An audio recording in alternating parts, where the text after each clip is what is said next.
Alrighty. Hello. Good evening, friends. Welcome back to Arc Online.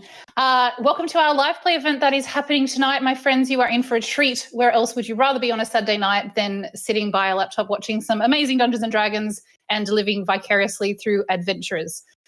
We are super excited to be bringing you this exciting adventure. We have some intrepid adventurers here ready to take the plunge back into the world of Aurelia. And you might remember our fabulous Dungeon Master, Byrne. Byrne, give us a... you might remember him from such things as Dungeon Distancing 1, Blood in Woodhaven, which is available now to purchase through the quest suppliers. Make sure you'll get yourself a copy of that so you can run your own Blood in Woodhaven quest. You might also remember him from his podcast of Dice and DMs that now comes with additional drinking game that goes with the podcast, which I'm quite enjoying. Check out their Discord for context, but also make sure you're following that podcast on Apple, Spotify, wherever your good podcasts are found. You also might recognize him from his professional dungeon mastering business, Melbourne Dungeon Master, and you can find all about Ben at @Melb_DM, MELB. He is our illustrious Dungeon Master who's going to lead us, hopefully not through a live TPK tonight, but who knows? The night is but young.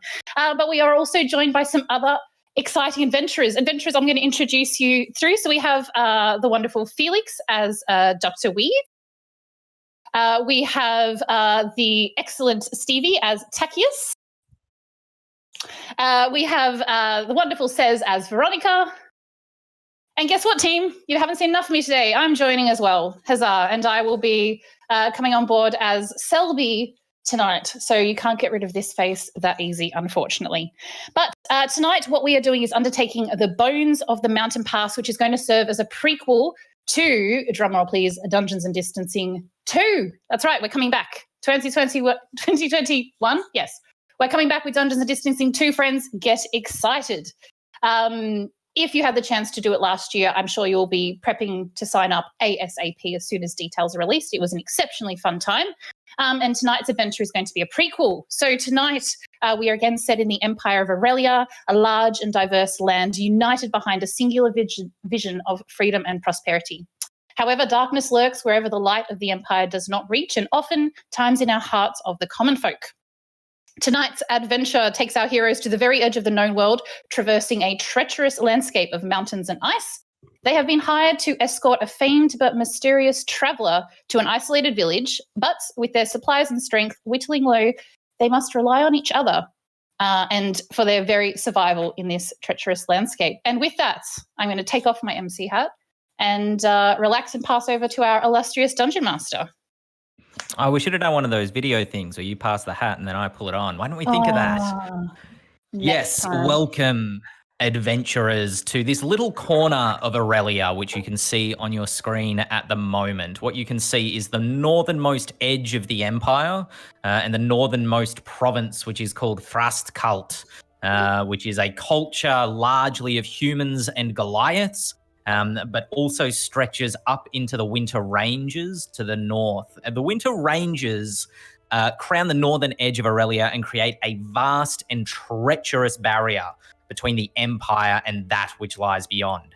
Exploration through the mountains is impeded by frozen cliffs, glacial valleys, dark forests, and the merciless cold. Yet, as hostile as the natural environment is, the Winter Ranges are also some of the most beautiful terrain in the known world. Fields of sapphire ice, frozen waterfalls, mountains shrouded in wintry fog, and glowing lights that dance across the night sky await those that search for them. To most in Aurelia, the Winter Ranges represent the edge of the world, beyond which nothing exists. Yet alongside the natural wonders are the bones of ancient civilizations that once made the mountains home. Our party tonight have set out from Dalvik, and just to give you an idea of the scale of this place, they have been traveling 2 weeks north to try to get to a small, isolated village called Hickult. They are trying to get there because they have been hired by Juniper Longstride, who is looking for a company of adventurers, explorers to transport her up to Hickult for mysterious purposes that she hasn't been entirely forthcoming with, but she is paying very, very well. Juniper Longstride is a famous explorer whose far-roaming adventures have been immortalised in bardic verse. She mapped the glacial islands on the Sea of Wraiths and uncovered the elven ruins in the deep woods. She travelled south of Amarante and discovered the Smoking Spire, the largest volcano in the known world, and she has written many books about her adventures, dissertations on ancient cultures, and given lectures about the dangers of exploring unknown regions. Tonight, she is attempting to get to High Cult, I should say, with her adventuring party that she has hired with her, bringing along with herself 4 trusted companions, hopefully trustworthy. And our adventure begins with the party having travelled for about 2 weeks to get to the village. They've got about 2 days ahead of them, but they are traversing, as said, through some of the most inhospitable terrain, up and down mountains, constantly hounded by the freezing cold. The characters currently are concealed in a cliffside alcove, almost deep enough to be a cave, which protects them from the icy winds and falling snow. Long shadows are cast upon the stony walls of this alcove by the burning campfire, but the warmth offered by the flickering yellow flames does little to ease the numbing cold. It is currently evening, and the adventurers have made camp to avoid the freezing temperatures of the winter ranges at night. A switchback road winds up the mountain path nearby, though it is currently buried beneath snow.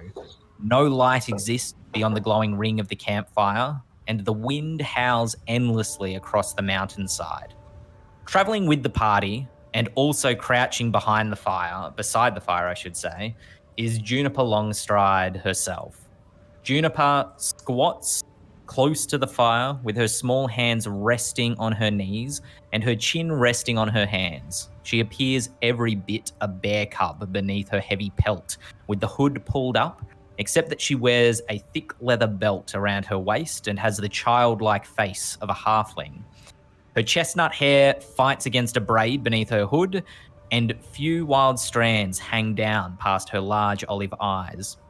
Beside Juniper rests her travelling pack, which is almost twice her own height and includes her quiver and hunting bow. But she is not alone. Sitting close by to Juniper in this small camp sits I believe, trusted companion, Dr. Weed. Felix, what does Dr. Weed look like? Give us an introduction.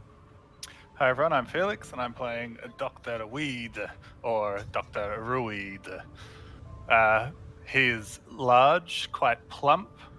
He has very pale, frosty, blue-white skin with like deep ocean green hair around the chin. But you barely see that because he's always bundled up to the max. He is covered in hides of all different Arctic creatures. And he has a massive pack on his back, which is mostly made up of a huge cooking pot, which would now be over the fire, his trusty shield / lid of the cooking pot, and his even trustier staff / spoon and stirring stick of the cooking pot.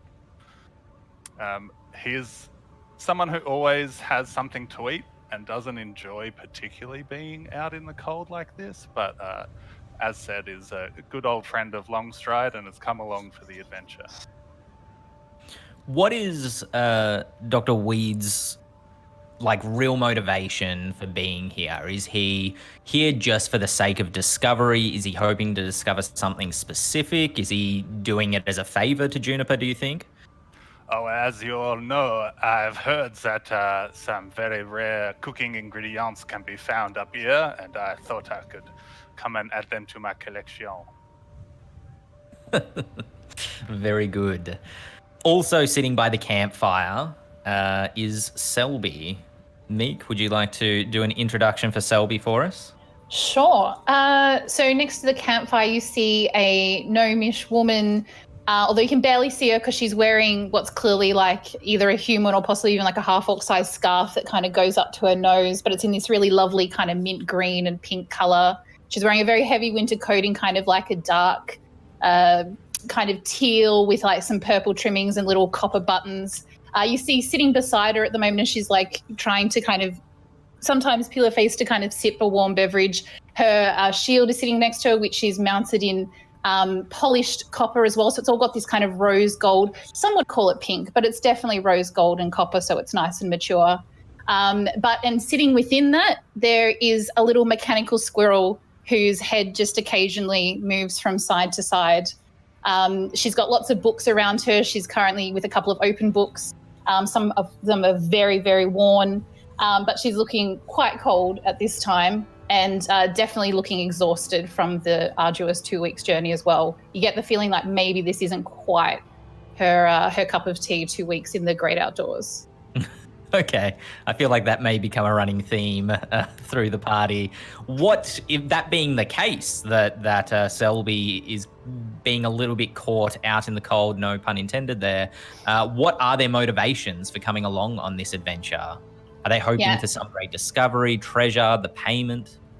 Definitely. I mean, she's definitely excited more, not so much about the payment as much. She's got enough of that where she comes from, but she's definitely hungry for knowledge and looking to learn new things. She's looking to see how new things are built or what kind of new materials might be out there that she can make the next big discovery and make herself famous and make her own name in the world as well. So hoping to kind of also get some gear and maybe become a bit of an adventurer. And this seemed like, out of all the options, this seemed like one of the easier ones. So okay, on paper. Cool. On paper. Yeah, I was going to say, what were the other options? Jeez. Yeah. Very good. Also gathered in this small alcove, trying to get close to the warmth of the fire, is Veronica.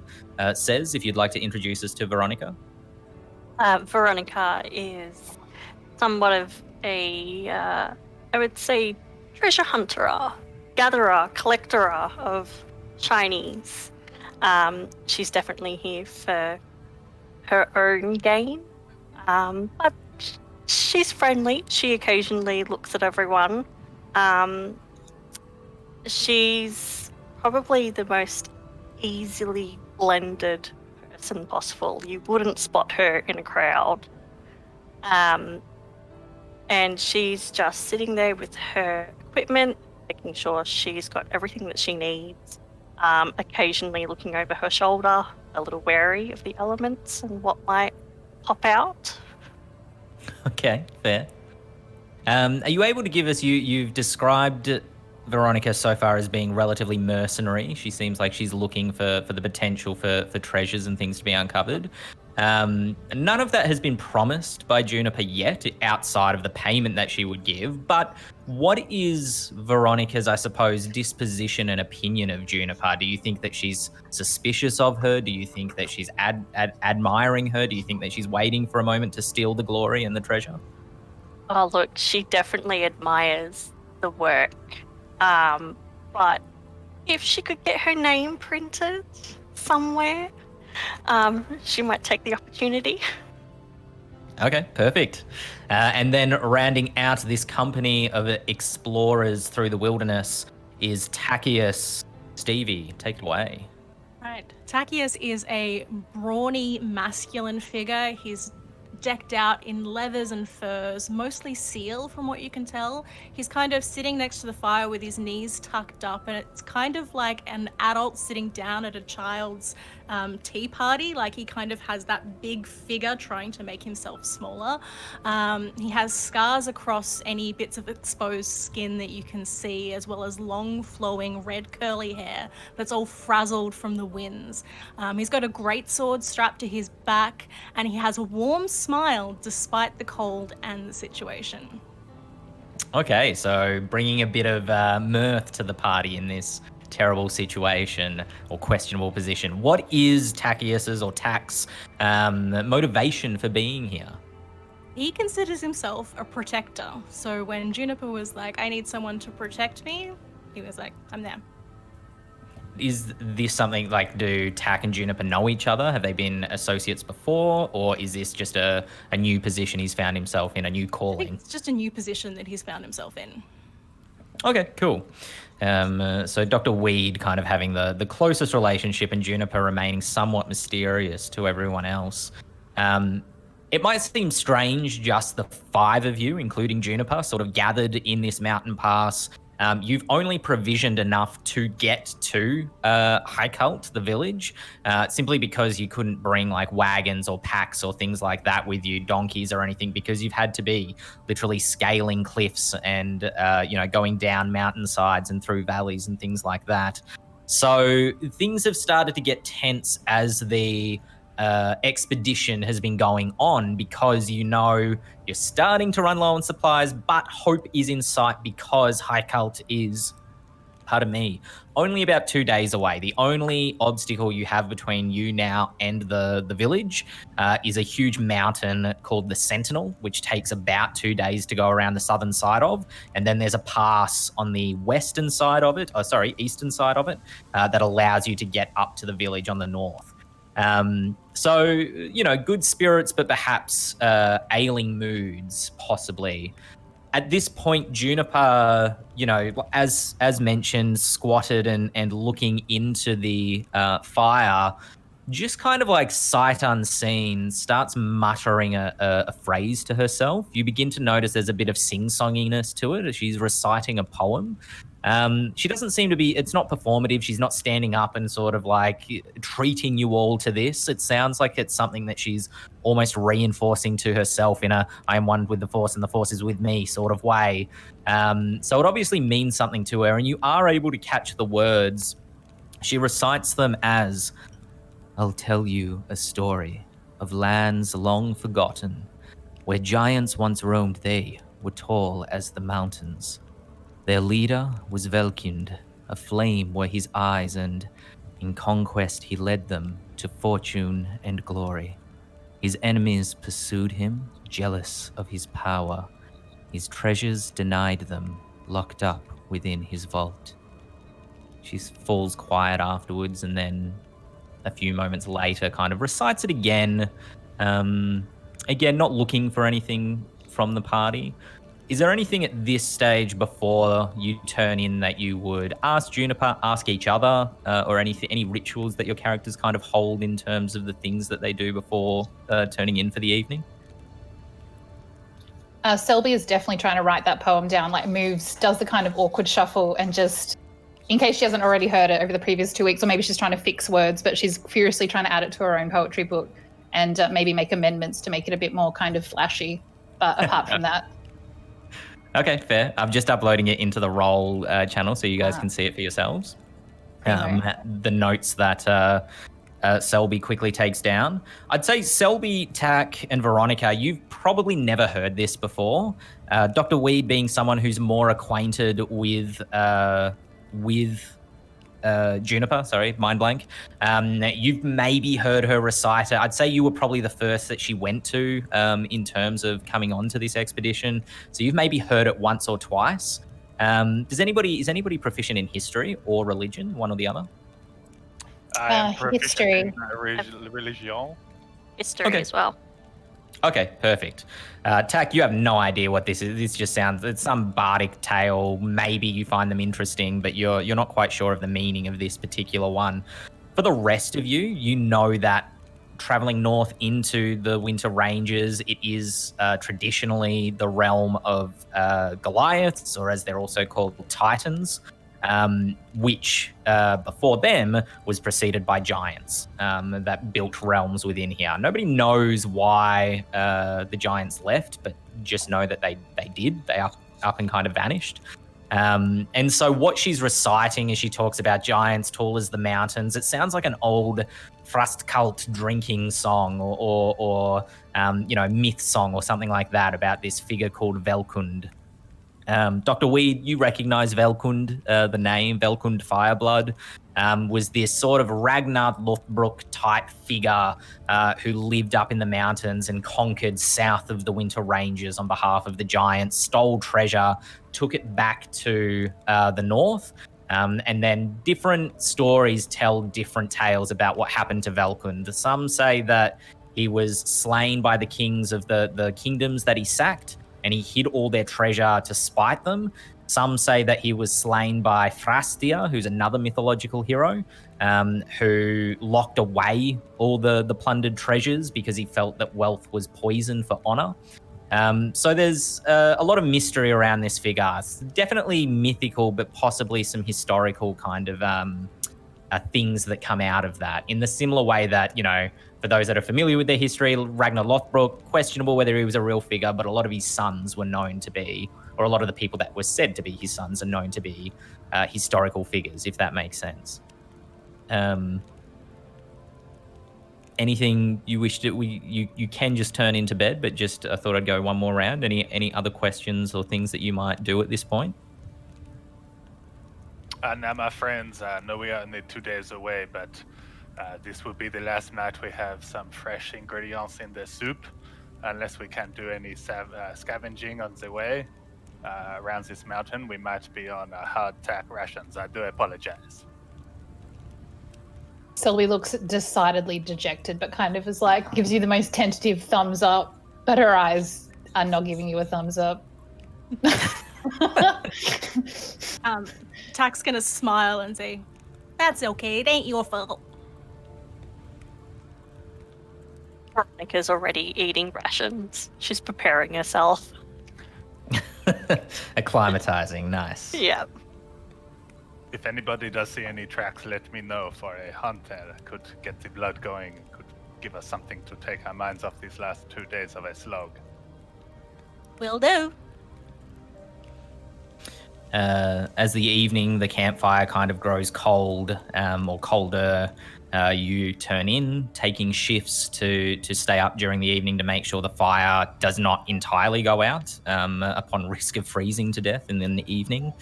And then the next morning, you begin your mountainous ascent up the switchback path of the mountain that you're currently on the side of. When you get to the top of this kind of smaller ridge, the road that you've been following back and forth up the mountainside follows along a ridge which travels northeast and gives you breathtaking views of the valleys on either side of it. This is real, like, those white mountain kind of landscape photography shots. This is like a prime one of those. You continue along this ridge for a couple of hours, but pretty quickly you can see ahead of you in the distance the Sentinel kind of rising up and dominating the horizon. The winding road that you follow curls around the base of the Sentinel, going around the southern side. To the left of the road, once you've hit the Sentinel, is nothing but high cliffs, occasionally broken up by snowy slopes that come downwards. And you also, on your right-hand side, have just a sheer drop down into a steep gully several feet below. The road that you're on, road's kind of a kind word for it. It is, rocky and uneven for, being able to even like pull a wagon or something along, but it's nonetheless pretty wide. It's like 15, 20 feet. Which makes this stretch of the journey remarkably easy. Puts Juniper into good spirits, if not anyone else. That is until around sort of midday, traveling along this road, you come to the western edge of an enormous gorge, which just cuts into the road like a slice out of a giant cake. And in fact, the gorge cuts into the mountain as well. The gap is roughly half a mile from the side that you're on to the other side. And you can see that the two sides of the gorge were once connected by a massive stone bridge, which now lies in pieces at the bottom of the 600-foot drop below. The gorge, as said, cuts deeply into the mountainside. It sort of narrows and tapers until the two cliff faces eventually meet. And you can see on the far side of the gorge where the road would continue, it appears that an avalanche from above the eastern edge of the gorge is what kind of fell down and caused the bridge to collapse, creating a sort of almost domino effect as the eastern side collapsed and it drew all the way across to the western side where you currently stand. This cuts the road off completely, and any thoughts that you might have of an easy kind of stroll into high cult from here quickly disappear from your minds. And in fact, you see Juniper, hands drop to her side. She runs up to the edge and you can hear her pacing back and forth going, "Oh no. Oh no, no, no, no, no, no, no, no, no. oh, no, and then just starts like cussing. She's just like hands up. You see her basically fly into a little bit of a panic, kicks a rock, breaks her toe, Viggo Mortensen style, screams out, and then continues to kind of stress out and panic. What are the rest of you doing during this moment? I'm definitely going to rush up and try and investigate myself, see if there's any possibility of, anything left that we can fix or mend or... Sure. Make for me a perception check. Okay. First roll of the evening. No pressure. Pressure's on. We shall narrate it like it's a David Attenborough documentary. She begins typing in the roll. I got a 13. Oh, you've already typed in the roll. Never mind. Sorry. I'm behind everyone else. No, that's okay. As you look down into the gorge, you can see that this stone bridge, like it's as wide as the Brooklyn Bridge, right? It's massive. It would have, like, for it to have stood once upon a time, it would have been a massive feat of engineering. It's actually quite impressive as you look down at it. You're like, how the hell did anybody actually build that to get across this massive gorge? Yeah, right. Like, the mending spell ain't really going to do much in this situation, not least of all because the closest part of the bridge is 600 feet below you, down into the gorge. If you look to your left, you're looking up into the gorge towards where the cliffs meet, and there's no ledge which kind of follows around in that way. Obviously, the bridge was meant as the way across. But as you look to the left-hand side and down into the gorge, you can see that there is, and it kind of like, as you're looking for potential things to mend or any signs of civilization maybe, you do note that down the bottom of the gorge where the two cliff sides meet, it's maybe half a mile to a mile from where you are currently standing up on the cliff ledge, is a cave opening. It's pretty big, you think, even though it's like this in your current view. The fact that you can see it suggests that it's at least maybe 20 feet high. And about 15 feet across. A potential way forward, but it could also just be, a small alcove or a cave opening that doesn't really go too far. Okay. Yeah. I'll kind of, as I'm so investigating, I'm very impressed by the bridge construction. Then I'll kind of tap on Juniper's and be like, look, it's totally fine. We always have to look through, you've got to look through the rain to see a rainbow. And then I'm going to press like a little button on kind of on my like a little wrist thing, and like a little rainbow is going to pop out. I'll be like, and the rainbow is going to kind of like and then I'll usher to where I can see the cave opening. Okay. She adjusts her gaze, looks down at it, kind of sort of squints for a few moments as her eyes adjust to it. The gorge is definitely in shadow as well. As the cliffs go up so high, the sun doesn't get down into it. But she spots it, as does everybody else, able to spot where the cave opening is. And she sort of rubs her chin and says, a potential way through, yes, but a risky one. I mean, what if it doesn't go anywhere? We'd be stuck inside and running out of rations. But trust in the rainbow, I suppose. I pressed it again. The alternative is to be out here and stuck with no rations. I'd rather be in some sort of cave than out here in the weather. You're correct, Tuck. Maybe we'll die of starvation instead of the freezing cold. She sort of says wryly. Oh, that's an opportunity. We have been in worse situations than this and come out to tell the tale. If you think that cave is somewhere we can go, I could scout it a little closer. He pulls off one of the hides on his shoulder, which is like, you see as he pulls it off, a bunch of owl feathers, and kind of throws it up into the air. It turns into an owl. I'll use whatever it's called, Wild Companion, and summon my familiar of a snow owl. And I'll go for a more detailed scout along the gorge and see what else there might be from a winged and flight perspective. Okay. Are you going up, or are you just going straight down into where the opening is? It's an owl and it lasts for an hour. So depending on flight speed, as you determine, it'll just go for like a good old look around. Good old look around, and I'll go into its eyes. as well. Okay. Put my hand out on Juniper's shoulder. I'm sure she's seen me do this before. Yeah, cool. No stress. What does your owl look like specifically? Like, is it snowy owl? It's Hedwig. Okay, cool. Yeah, perfect. Off flies Hedwig up above the gorge and then down into it. Can you make for me let's call this let's call it an investigation check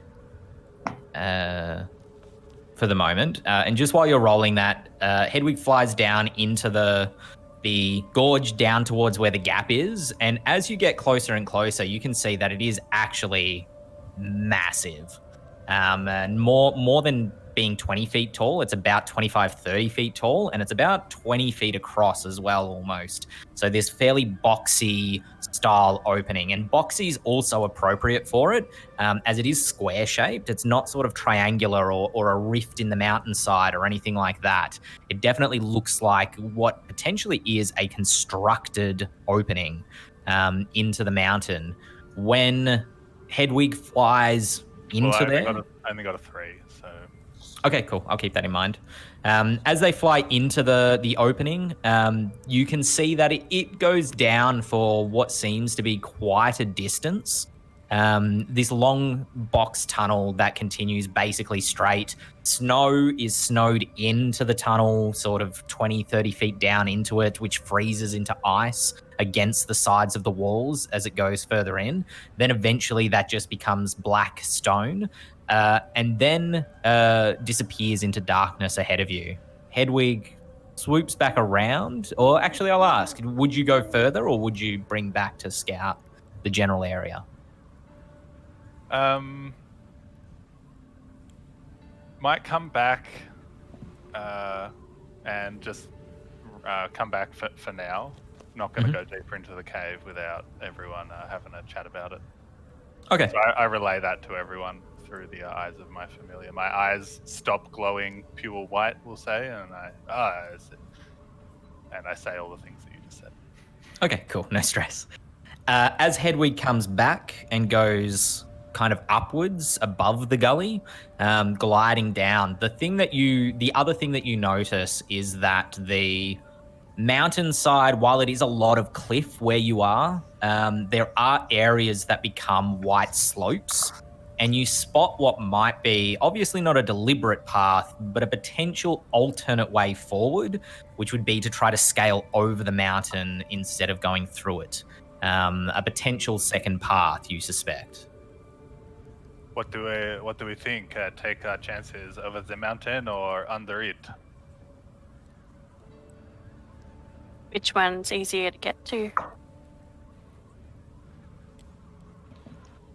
Either or. If you go down to the gorge, you're scaling 600 feet down the edge of the gorge that you're standing on top of now, and then it's half a mile to walk to the cave, and then you're in. To go up the mountain, you're potentially scaling thousands of feet, but not necessarily all scale. You'd be basically like a mountain hike. I'm more comfortable with the mountain hike. I'm a little claustrophobic myself. I would rather stay with this guy over my head. Okay. I'm going to turn to Juniper and be like, Juniper, what would, you're the esteemed leader of this group. What do you think we should do in this kind of predicament when we have two choices, both that seem equally as fruitful? She looks one to the other of each of you, sort of, nodding in appreciation of you consulting her. And she says, at this stage, all of our lives are on the line, and I would feel more comfortable allowing you to decide for yourselves what your fate would be, rather than making a decision that might doom us all. Over or under, I will go with whichever you decide. Perhaps if you are completely undecided, I will cast a vote, but otherwise, I will follow your judgment. Was there a five of us? That was a very optimistic way to look at it. So what I'm hearing at the moment is that Veronica would prefer to go over than through, and that Dr. Weed is a little claustrophobic. What about Tack at this point? Pack does not mind. He's happy to go either way. Okay, cool. Selby? I think she would be looking around and looking at the people with more height than her, and just especially looking to Dr. Weed and being like, okay, he seems to know what he's doing. Be like, over the mountain would be, fresh air, I've heard, is remarkable. I mean, I know we've had fresh air for 2 weeks, but maybe this is particularly fresh because it's more alpine style. So this could actually be quite, we probably haven't really trained for alpine actually. I'm sure it'll be fine. It'll be wonderful. The sun will be out. It'll be glorious. And then you see her take a huge deep breath and just look at the ground and come back smiling. Okay, cool. Yeah. Tuck's gonna turn to her and beam and say, "Now that's the spirit." Well, you know what they say. Yesterday was history. Tomorrow's a mystery. Today is the present. That's why they call it a gift, or it's a gift, and that's why they call it the present. I don't know. We've been on the road for a really long time. I hadn't heard that one, but it makes a lot of sense. Right. Tally ho, and so we'll start to pick up her shield and. Veronica, I think you might need to drink some water. You are babbling a little. So the first step of mountainous, treacherous terrain is to tie each other to ourselves. I have some rope here, and he bends over and takes his massive pot off his back, takes the lid off, and starts to pull out various things. Mm-hmm. He might even have, I think he has an explorer's pack. I can't remember what exactly is in that, but he might have, little pitons or whatever. Okay, sure. But he definitely has 50 feet of hempen rope. Cool. Veronica will offer up part of her climber's kit, and she's brought some grappling hooks for people if they need them. Oh, perfect. Oh, sorry, I got your names wrong before. My bad. Yeah. She's also got a block and tackle in case anything falls and we need to lift it back up. All right, you turn back around to kind of going a little bit back down the road, finding a space that you're like, yep, either this ledge is not too high or there's a little bit of a snowfield that we can start walking up here and begin hiking up the mountain. At this point, I would ask for a series of ability checks for hiking, but you guys sound like you actually came really prepared, which makes absolute sense considering you knew you were going on a snowy mountainous adventure. So in place of kind of checks with being tied together and using the pitons and Veronica's supplied climber's kit, you're able to make it is hard and it does take most of, if not the entire rest of the day. But as you approach up the mountainside, what are each of you kind of doing? What is something that your character would take the lead on, such as climbing a cliff? What is something that goes wrong for your character, such as a rock falling down? How do you help each other kind of climb up the side of this mountain? Tuck has a lot of upper body strength, so he's probably going to be the one scaling up cliffs, tying off the rope, and hauling others up. Okay. Make for me, I will get ability checks actually. Make for me an athletics check.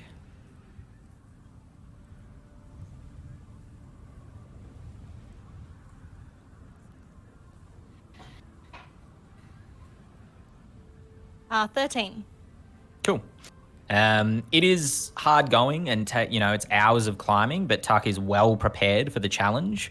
And I'm assuming doing it with a smile on their face. Oh, absolutely.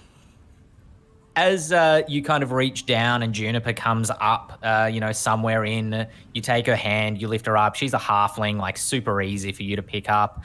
Her feet touch the ground. She smiles at you and says, I very much enjoyed this expedition with you, Tuck.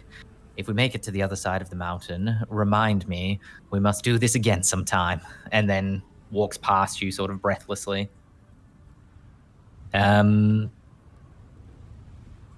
Selby, what are you doing during this trip? I would have said down the bottom when everyone else was getting out proper climbing equipment, you just see Selby kind of looking around and realizing she just pulls out weird things like a sand timer that's got lots of cogs on it, and like weird little like light rods that like make woo sounds, and just completely useless stuff. it's all very like bright, and then she just realizes there's nothing of use and just tries to go along with everyone else. But she's huffing and puffing, but doing a lot of like #blessed as she climbs, and like a lot of positive affirmations, and a lot of this like positive encouragement for everyone else, despite the fact she's in a world of hurt and pain right now. Okay. Make for me either a performance or persuasion. You can choose which check you want to make to kind of represent you kind of keeping the spirits high in the rest of the party. Okay. All right, we'll go persuasion, because I don't think she's performing. This is how she is on a daily basis, is just the eternal optimist. Might help if I spell the words correctly. Oh no, that's all right. 7. Oh, 7's a high modifier on that roll. As you go climbing up the mountain and as the day wears on, you find your spirits somewhat waning. It is difficult climbing up this thing. You get to a moment where you are climbing for literally like 15 minutes of just hanging there and using your muscles, arms and legs to go up the side of this thing. And when you get to the top of that, your woos sound more like... you take a level of exhaustion, and this is sort of representative of not just the physical exhaustion, but the mental exhaustion of going up the side of this mountain, even lagging behind some of the group as you go. What about Veronica? My little gnomish legs are definitely not keeping up with the Furbolg and the other 2 humans we have in the party. It's like... Okay, cool. Bringing us to Veronica, what are you doing as you scale the mountain? She's definitely making sure that everyone knows how to use the equipment properly. The last thing she wants is for it to get broken on the way up. And she would probably be acting as a little bit of a guide to assist people as they come up. More of the acrobatical type than physically lifting people up, but watching their steps. Okay. This sounds to me like either, and you can choose again, an acrobatics check, kind of like looking for the places where, rock might fall away and kicking off to get up to higher places to alert the party of danger ahead, or potentially a survival check as you look for these dangers ahead of you. You can make either or roll. Do acrobatics. Cool. So that's a 13. Okay, no stress. It is tiring on Veronica as well, but you are perhaps a little bit more suited to this sort of work than Selby is, and manage to avoid becoming overly exhausted before the end of the day. And then finally, last but not least, Dr. Weed. So I'm very glad you didn't choose survival then, because survival is the skill that I have for this. But also when I see Selby struggling, I'm like, oh, Selby, you are a poor little thing. Jump up on my shoulders. I have powerful build and I can carry small creatures at no movement penalty. Oh, great. Cool. Great. You see for a moment she tries to be really like, oh, no, it's fine. I'm really fine. And then is like, I'm not fine. I like take the pot off my lid and attach it to like a leather strap on the back, and you can just sit in my big cook pot on top of my gear on my back. That's amazing. Then, I will show the way. I will forge the path across the deeper snow fields, and I will point out the ridge lines, as I am well familiar with these Arctic regions. Make a survival check. Yep. 17. Nice. With poor little Selby inside your pot, it is far too easy for you, in fact, to kind of find the safest way through. Even when the snow is looking a bit deep and you might sink down into it, it's not just the fact that you know how to walk around it, but your sheer confidence in it is assuring to the rest of the party that, like that comforting dad kind of like, no, it's all right, we're just going to go around, it's fine, we'll get there, in a French accent, of course. It's okay. We are going to get around. Oh, this snow's got very deep there, but that's okay. It's just up to my neck. Shelby, show me another one of the rainbows. I'm just like bulk, right? Sam. Ding, ding. Yeah. You've got this. I believe in you. As you reach near the summit of the mountain, the path kind of takes you, and it's not necessarily the ideal path that you want to take to go over the summit, but it is a path that the natural terrain is kind of leading you towards. And as you approach it, you basically come up the southern side of the mountain and see in front of you a ridge which goes down, from, I was going to say north to south, but high to low, passing across the western shoulder of the mountain. And then closer to you, but close to the summit as well, so sort of equidistance, you also see a tower that just juts up out of the mountain. It is an odd sight. It's almost like jutting up like a chimney or a broken bone or something like that, just out the top of the mountain. You can see it's not very tall, but it is very wide, kind of squat, and you can see the fact that there is kind of like stone all around the tower, most probably where the top of it has kind of fallen down into the snow. A lot of it is covered, but some of it still pokes out. It looks like it's made out of black stone, probably local kind of stone from the mountain or local region. But the stones, even from a distance, you can see are massive. And facing you, more or less, is a opening into the tower. From this distance, it's pretty dark and gloomy through that opening, but you can see grey kind of light and grey shapes inside of it, suggesting most probably it's lost its roof in the collapse that occurred, and light shines in from above. Where would the party steer towards?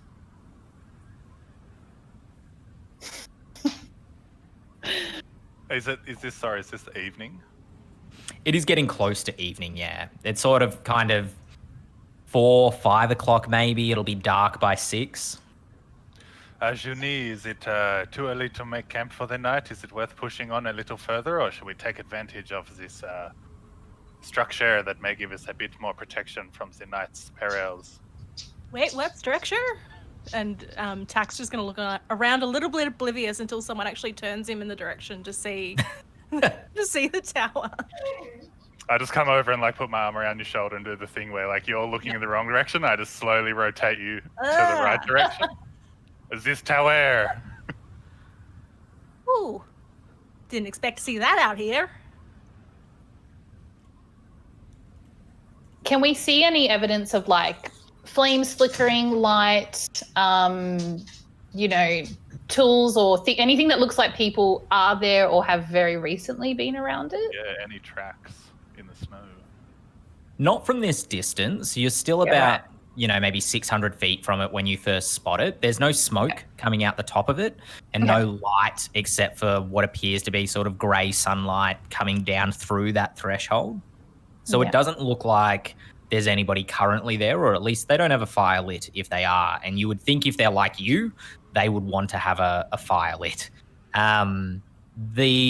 You can see that there is kind of like the shadow of a path that goes up to it, kind of like rising up out of the snow. You can see that there's maybe steps that are mostly covered in snow. But because this is also an exposed mountain, the snow cover would have covered any tracks that weren't made less than a few hours before you coming through. So when you look at the ground, you don't see anything that would hint that something has passed through here recently. But that doesn't necessarily mean that something hasn't. Sorry, is it snowing at the moment, or is it clear? Has it been clear for the last few days? It's pretty clear at the moment. It is grey overcast, but you're if you turn and look to the south of you, there's not a lot to look at. It is basically just mountainous range to the horizon, but it is picturesque. Yes, the views. This is why I came. It is truly something to be absolutely beautiful. Just perfection. I mean, it would be really nice if we could have seen this in a painting as well. I think that would have been also just as beautiful. But you're right, it's gorgeous, stunning. There is nothing like your own two peepers making out the amazing skylines.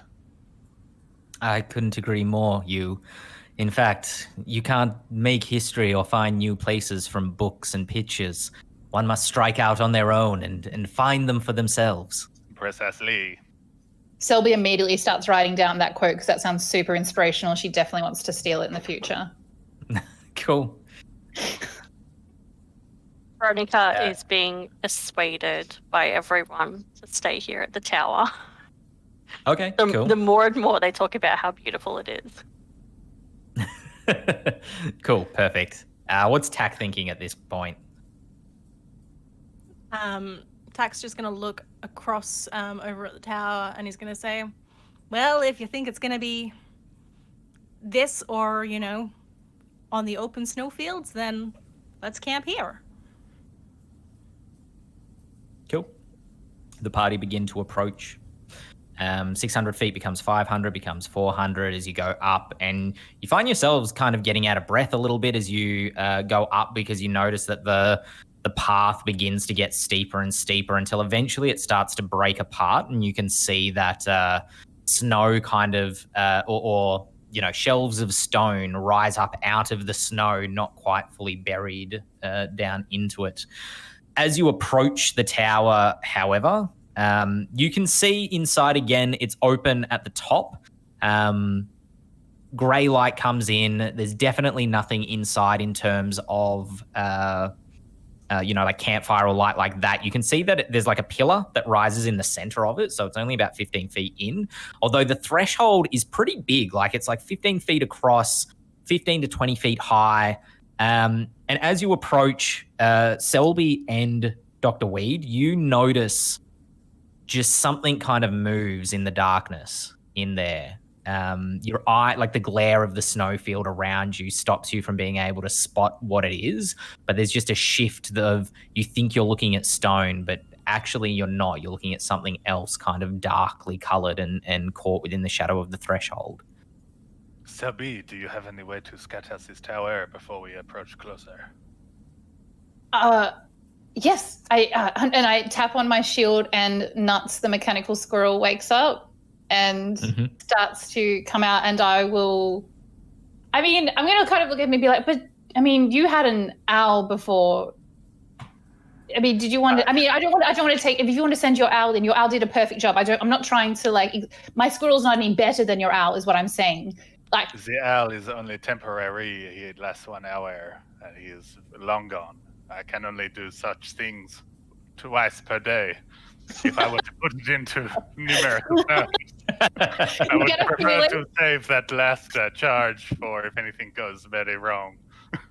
Absolutely. I just didn't want you to think that I thought that my squirrel was better than your owl, and that because I really appreciate what you've been doing this whole trip. I knew it's wonderful. And right. Anyway, and I'm going to climb, I guess, arduously out of the pot and down, and I'll release Nuts in, and you see me like, I can actually speak English to it, but I've taught it to understand clicks because it feels more accurate and more real. And I usher for Nuts to go into the I forgot to mention earlier on, Nuts has little like antlers, so it's a mechanical squirrel, but with antlers and like little felt flowers that I've sewn for it as well. Selby, you seem to like inspirational quotes. I would just like to tell you that you cannot always be the best, but you can always do your best, and that is good enough. She wipes a little tear from her eyes. This is really, it's so true. I've always tried to be. I'm gonna add that to my book. I think it's a really good affirmation. She starts writing that one down. But yeah, Nuts gets 120 feet. Okay, which is plenty of room. Where you are currently standing, and I'll move Nuts forward. They try to climb up the rock bank, slide back down because I don't know if squirrels have climbing speed, and then run north to get around it. So you can see there's the threshold there. Where the group is standing at the moment, you're maybe, without measuring it up, like 60 feet, maybe 78 from it. And Nuts runs up to the threshold, kind of like looks inside, and you can see that it actually does offer a bit of cover, which is nice. Possibly a really good camping spot, in fact, better than the alcove cave that you had the night before. as Nuts kind of like gets down, sniffs on the ground, going back, and forth between the two posts of the entranceway, you see them become a little bit nervous and a little bit scared to go inside, it seems. Like they're definitely detecting something. Are you able to see I'm not sure, because this isn't a familiar, is it? Like you're not able to see through its eyes or anything? It's actually, cool. No, they just scout and then they can like come back and I can kind of hear what they say. But if I would be able to see the antlers, I'm imagining like from a distance, I just see them like pacing, and I would call Nuts back. It's okay. You did a really good job. Just excellent work. I really, really enjoyed what you did. So it feels like there's something that when Nuts comes back, if we could all be really positive, because he's getting, sometimes, he feels like if he's a bit scared, I don't want him to get like an issue about his bravery. So he's done a really good job, but I think maybe one of us might need to go there and actually, deal with that. It might be a little bit more for my mechanical squirrel. I mean, lots of great uses, but maybe just not this particular one. And as I see Nuts coming down, I'll be like, great job. Oh, so brave. You did such a great job. So this whole time that Selby's kind of facing you guys, discuss like Nuts and great job, we've got positive affirmation. The rest of you, the four of you, including Juniper, are not looking at Selby, but looking past her at the tower, because at the top of it, something is moving, and you see a hand or a claw kind of reach up and grab onto it, and a second one reaches up and grabs onto it, and then like a giant feathered black wing angles itself up out of the tower, and a creature pulls itself up to the top, sitting on the stone rim as if the edge of a bowl. This creature is bizarre and somewhat disturbing. It looks maybe like an owlbear or a griffin. It's similar size. It's quite large.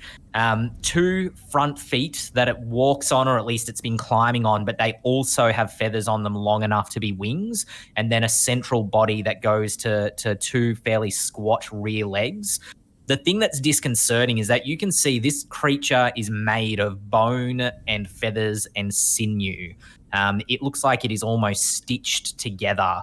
The head, or what would be a head, instead of a griffin's kind of beak, is what appears to be a wolf's skull attached to the front that just completely eyeless, hollowly looks down at you, and you can hear this coming from it. But the true horror is as it lifts its head, you can see a human head kind of embedded in its chest, and human arms that just dangle below as if someone has been stitched into this form. They are skinny, emaciated, and you can see quite kind of fetid their skin is, tattered even to show the bone beneath. And I need everybody to roll for initiative.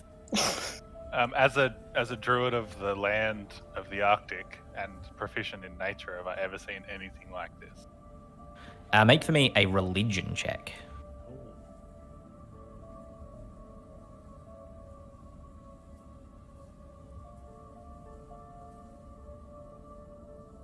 22 on the religion. Okay. This is 100% not a natural creature. This is definitely something supernatural. As you look at it, you begin to recall, Titan lore, Furbolg lore, lore of the mountains, which you would be seemingly familiar with. And as you look at this thing, you've never seen one before, but you've heard tales of the Valravan, a creature that was once human or humanoid, but has transformed into something else entirely because, as the legend goes, they partook of cannibalistic flesh. They ate other humanoids. I'm just going to roll my own initiative over here. Oh, boy. You guys in trouble. Not even going to hide it. I rolled a natural 20. We didn't need the initiative roll to tell us that, but thank you. Prepare yourself, my friends. This thing is an abomination and will try and kill us, I am sure. Oh, man. Spare no mercy. This thing must be killed and put down. Surely I can't have the... Come on, team, roll high. Anyone else still to go? Oh, jeez. It is going to get that, and that is going to get that. Did anybody get 20 or above for their initiative roll? Cool. Did anybody get... roll because I did the init join one. Oh, okay, cool. Yeah. Don't bother with that just because I'm going to keep it on my page rather than in Discord. So you can just do a dex roll if that's better. Cool. I've got a 17. I've got a 6. Oh, I've got an 18. Cool. Wade. 17 for Selby. 16 for Veronica. With a 3, bringing up the rear is Tack. He is an oblivious boy. He's still not sure what everyone's looking at, like looking at the sky, like. What? Cool. And then finally, last but not least, Juniper. She's actually before Tack, but she's in the initiative order as well. All right, this thing, as it looks down, the squirrel is basically there when it is on its way back, kind of hopping across the snow. The Valravan pulls itself to the top, looks down at you, and then opens its wings. You can see the humanoid remains inside, just kind of dangling. But horrifyingly, the head turns and looks up, and the arms that sprout from the chest raise and start to grip towards you. And the creature takes flight, swooping down towards the group. And as it does so, the human inside, the human throat kind of opens and you hear... And just what turns into a wail which howls across the mountainside. Wind picks up and kind of there's a gust of snow. And I need everybody to make for me a wisdom saving throw. Is this creature as large as it looks? It is a large creature, yes.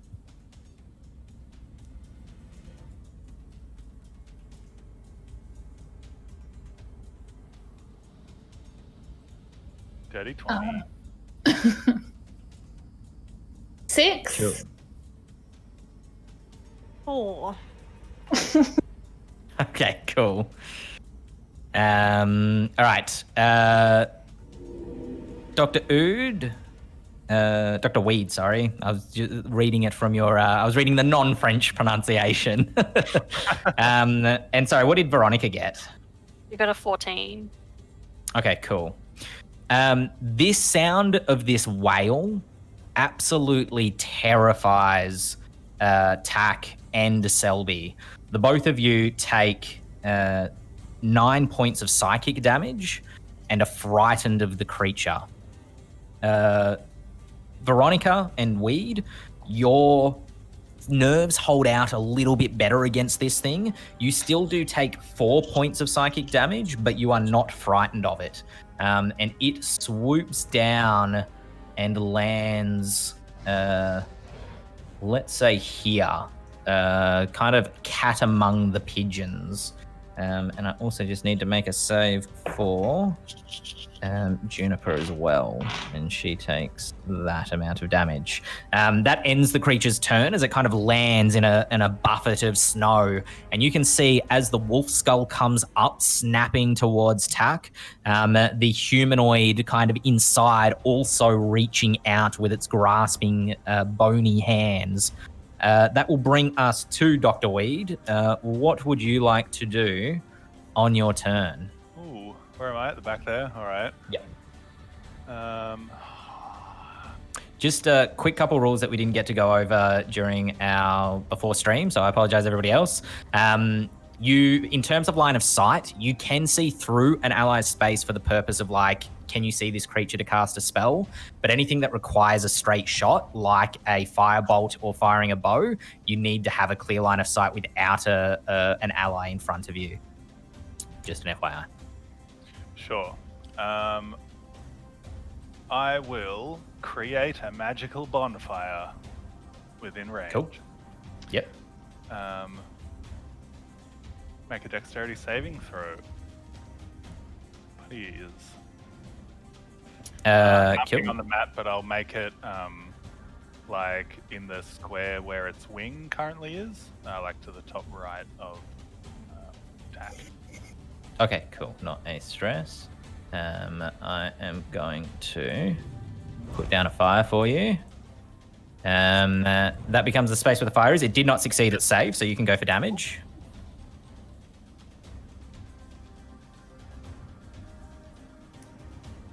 Six fire damage. Chill. Brings it down to that. What does it look like when you cast this spell? You've all seen me cast this spell many times every evening when we make a meal. So usually I'm doing it in front of me with the pot on it, but this time I just like kind of do a little swirl in the air, and as I pull up, this sprig of fire, it's a small bonfire, creates itself in the 5-foot cube underneath its wing. The creature retracts the wing back towards itself, and you hear this kind of scream and almost like cough of pain, this sort of sound. You can smell singed feather and bone, and the creature is definitely harmed by it. You can see feathers kind of burn away from the edge of it. Do you want to do any movement on your turn, or do you have any bonus actions you'd like to employ? I will take a bonus action. I'll take my hidden step. And turn invisible. And I will move up past Tack. Cool. Over to here? Yeah, and like a little bit further up. So kind of like ready to jump in if it gets to that point, if Tack saves, basically. Do you want to be within attack range of this thing? Not within melee range of it, please. Okay, cool. I'll put you up to there. Cool. Ending Dr. Weed's turn, bringing us to Selby. All right. Selby is just like looking up in awe, slightly frozen, and she first of all like calls for Nuts to go back into the shield in his little pocket, and he's just taking the dodge action for this turn because there's no way she's putting her precious mechanical scroll against whatever is happening there. But she is going to cast Fairy Fire into the kind of near the bonfire, but she wants to make it like this really pastel kind of pink, kind of like an ombre situation. Pastel pink, dark pink, but Fairy Fire onto the thing, and as she's casting it, she's like, I'm really grateful for this opportunity. I'm really grateful for this opportunity. I'm very grateful for this opportunity. And cast Fairy Fire onto the creature. So it's got to do a Dex save, I believe. Yep, let me roll that. Yep. It's a DC 13. Cool. It is going to succeed that save. Good. That's good for it. I'm really happy that it succeeded that. Does the Fairy Fire, it's a spell I can never recall in my head. Does it stick around or does it disappear if it makes the save? I think I'm just rereading it myself. When the cast is outlined in light, if it fails, dexterity saving throw. So it's just still lit up, but there's no effect to it. So it's actually just still this like really shimmering pink color, but there's no. It just looks slightly prettier. I've given it like a bit of an aesthetic upgrade. Cool. My fire burns pink. Yeah, essentially, it's kind of got this magical girl energy going on it. And then as my bonus action, I am going to turn over to Tachius, and I'm going to give them inspiration, and I'm going to say, okay, Tachius, listen to me. I'm going to make you feel really pumped. There once was a hero called Tachius, a hero you could say was glorious. Into battle they went, their evil foes they lament, and they ever fought with a warrior so treacherous. And tries to, make you feel inspired. So that's a D6? D6, yes, because it's very little. Hey, dude, chin up. That's a lot of inspiration. Yeah. Do you want to do any movement, remembering you can't move closer to the creature? No, I'm good. Can I move back without getting an opportunity move further attack? from it. Yeah, it's not nearly close enough to you. Fabulous. No, move it on back, please. Like, say 20 feet. Yeah, 20 feet. Let's go. Okay, cool. Selby is not at all a front fighter, in case anyone hadn't gathered. All right, no problem. That will bring us to Veronica. Veronica, what would you like to do on your first turn? She's going to risk the opportunity attack, and she's just going to run 30 feet back. Cool. Going 5, 10 feet to there. It makes its opportunity attack. That's cocked. Okay, that is going to hit. It lashes out with its claw. As you go running past it, it almost like tries to stomp you or grab onto you, shoving you into the ground. It does not succeed in doing so, but the claw still catches on the back of you, slicing through your armor. It is incredibly sharp, and it is going to do 11 points of slashing damage. All right. Okay, and then she's just gonna turn around and take her first attack with her bow. Cool. Make an attack roll. I get. Okay, I'm having D&D Beyond issues.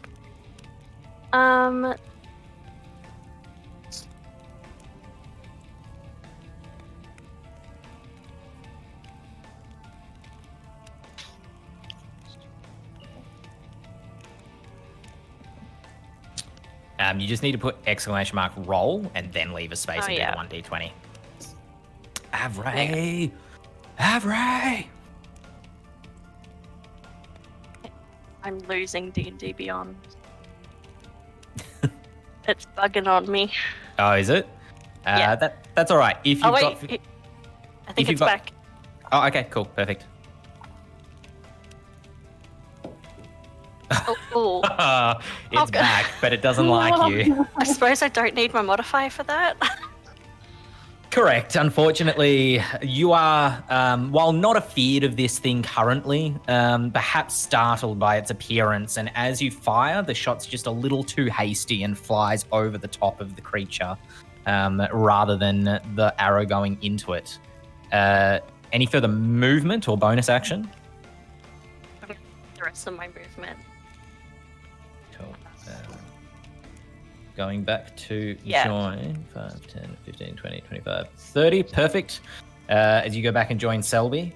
Bringing us to Juniper. Juniper is going to move 5 or 10 feet actually, or 15 because she has to jump up that little rift. She is only a halfling. Knocks her bow, takes 2 quick shots. One of those wildly missing. You might even say equally as wildly as Veronica's shot. And the other shot does hit. The arrow piercing this creature in the side for not all that much damage, bringing it down to that much health as the arrow pierces into the side, kind of the rib cage area of this creature. It shifts to the side, kind of lets out a grunt, and you see the humanoid hands growing from the chest. One of them reaches back and starts like yanking at the arrow as if trying to pull it out. That ends Juniper's turn. She's going to stay relatively close. Oh, actually, she might be smart and move just one more square. Bringing us to Tuck, surrounded, well, not surrounded, but your allies having run off, you facing this ungodly creature in front of you. What would you like to do? Tuck's disposition is going to dramatically change. So going from that happy-go-lucky to suddenly afraid to suddenly like his face gets really taut. The air around him seems to almost crackle with energy. And probably the only person who might be able to see this is Dr. Weed. There seems to be like lightning in his eyes and he's gonna rage. Oh. Cool. As a bonus action, and then I'm going to attack with I'm going to take my greatsword off and attack the creature. Cool. Disadvantage for being afraid. Okay.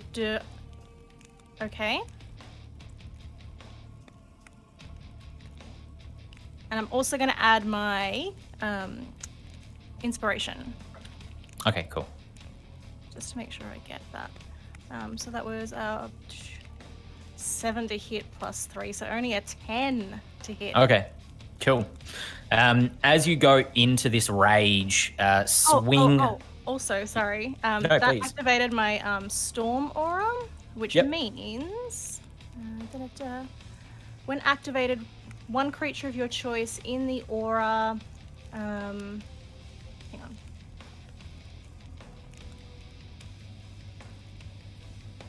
When this effect is activated, you can choose one or other creature you can see in your aura. The target must make a dexterity saving throw. Okay, cool. It did not succeed that save. Okay, so it then takes 1d6 lightning damage. Ooh.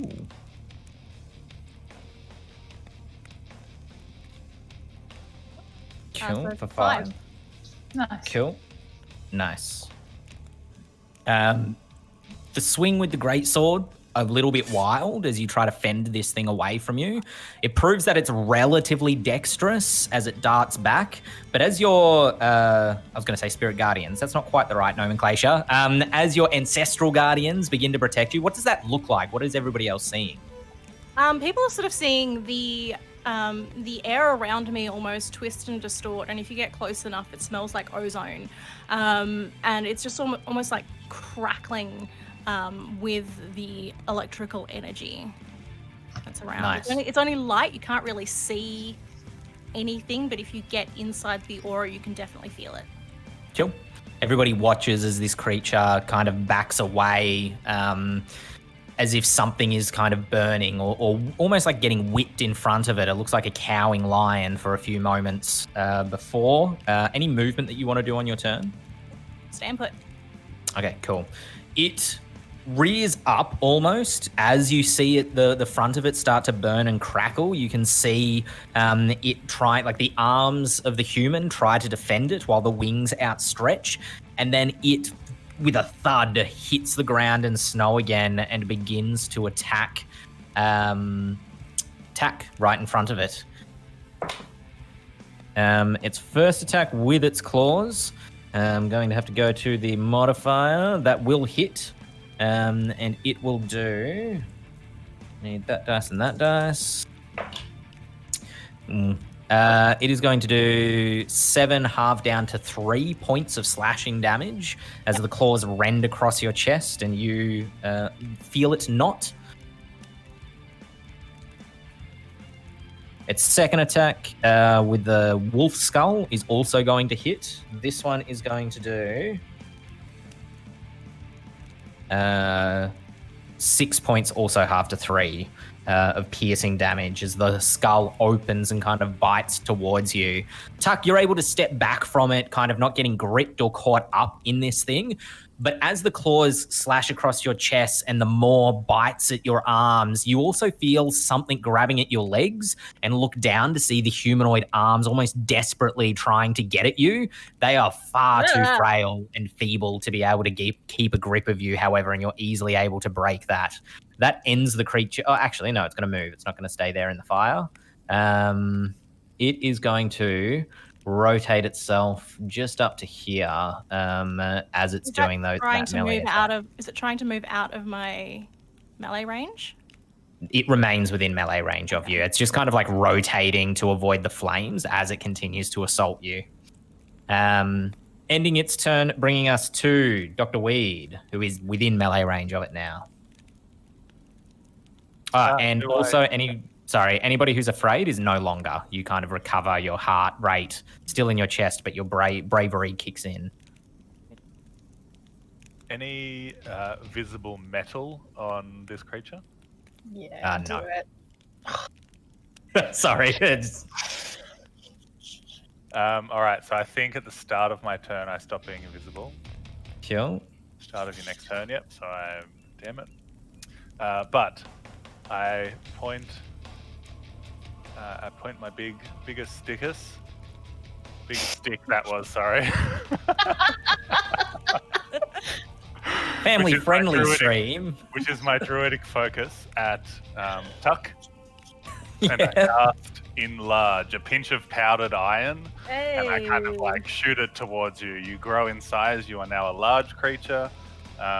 You do an extra d4 of damage, and you have advantage on strength stuff.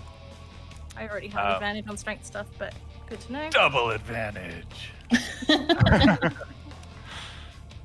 say, nah, I don't say anything witty at this point. Cool. And I You do also say something weighty. A wee. I also cast Shillelagh on my club. and Cool. my staff grows a big old knob and a big old knot or whatever on the end of it, and I pull out my shield and get ready to dance in melee. No stress. The flame is doused as you move your concentration. And that brings us to Selby. Okie dokie. The human inside this thing, right?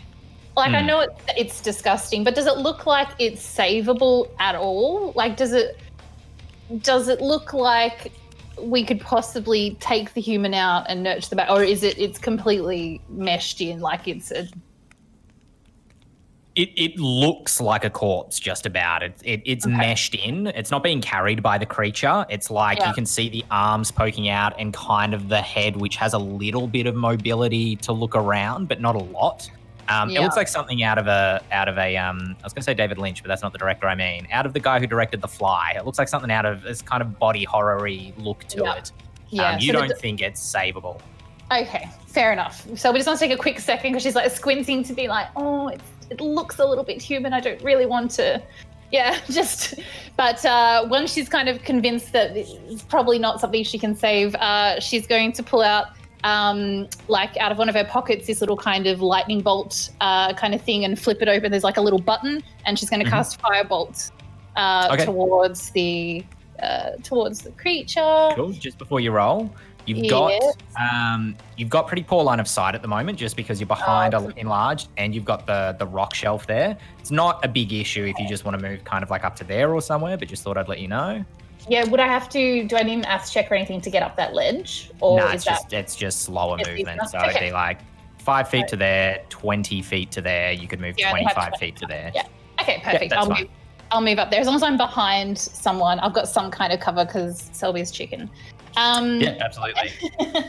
Perfect. Okay, so I'll move up there and then cast. What did I say I was doing? Fireballs. Is that what it's called? Yeah. Okie dokie.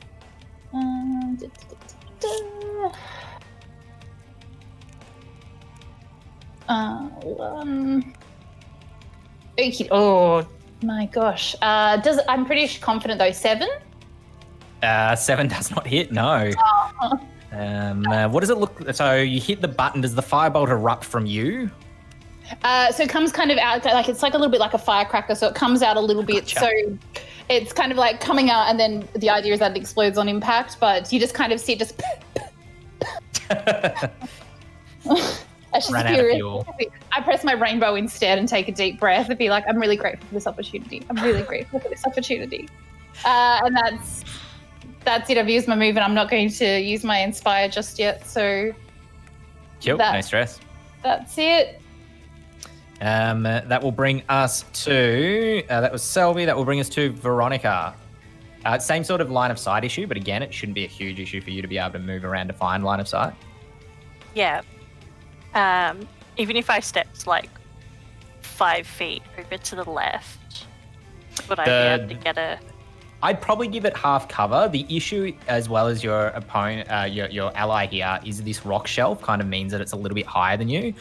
I'd say you'd probably have a clear shot if you moved up to like, I don't know, here, and you're almost like taking cover to fire over the top of it. Okay, I'll do that. Cool. All right, I'll do bow again. See if it works. Cool, make an attack roll. What's that? Oh! The other end of the spectrum. Ooh, so that's very nice. a nat 20 plus 7. Yay! Perfect. Double dice plus your bonus. Okay.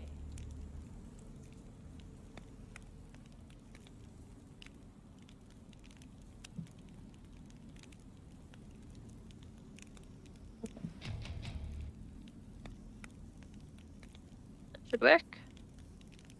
14. Cool. We'll bring it down to that. That does a not insignificant amount of damage, or doesn't seem to do an insignificant amount of damage, or at least the creature reacts as you fire off, and it hits kind of like almost where the wolf skull kind of conjoins as if to the flesh of this creature. Hits in it, and it shakes its head. Its whole form kind of shudders. It throws itself around, throwing snow off of it. Is Veronica's what's Veronica's approach? Are they sort of a soldier? Are they a hunter? Like, how do they move and use their bow? Is more of a hunter in the way that she'll sneak behind something if she needs to take cover, because she's a little squishy. Okay, cool. No stress. Firing over the top of the rock bank. You've still got about 10 feet of movement left if you wanted to move back a little bit, or you could stay where you are. It's up to you. Yeah, she's going to move back 10 feet. Cool. No stress. Bringing us to Juniper, who fires off 2 bow shots once again. One of those, let me just double check her accuracy. I don't think it's that great. One of those hits, one of those misses. She does not that much damage to it. Bringing it down to that. It's kind of like pretty panicked shot, but this is Lord of the Rings when, Aragorn and Legolas are firing at the troll. Both Veronica and Juniper fire pretty simultaneous times. Veronica's arrow hitting it in the head, it kind of rearing up, and then another arrow hitting it in its chest as it rears up. And then you see Juniper looks around herself and looks like she's about to sprint back, and then sees that Selby's kind of half cowering behind her, and then decides to stand her ground instead, and turns back, bow in hand, the halflings, or halfling and gnome standing next to each other. Ending her turn, bringing us to Tuck. I'm going to attack recklessly. Make an attack roll with advantage.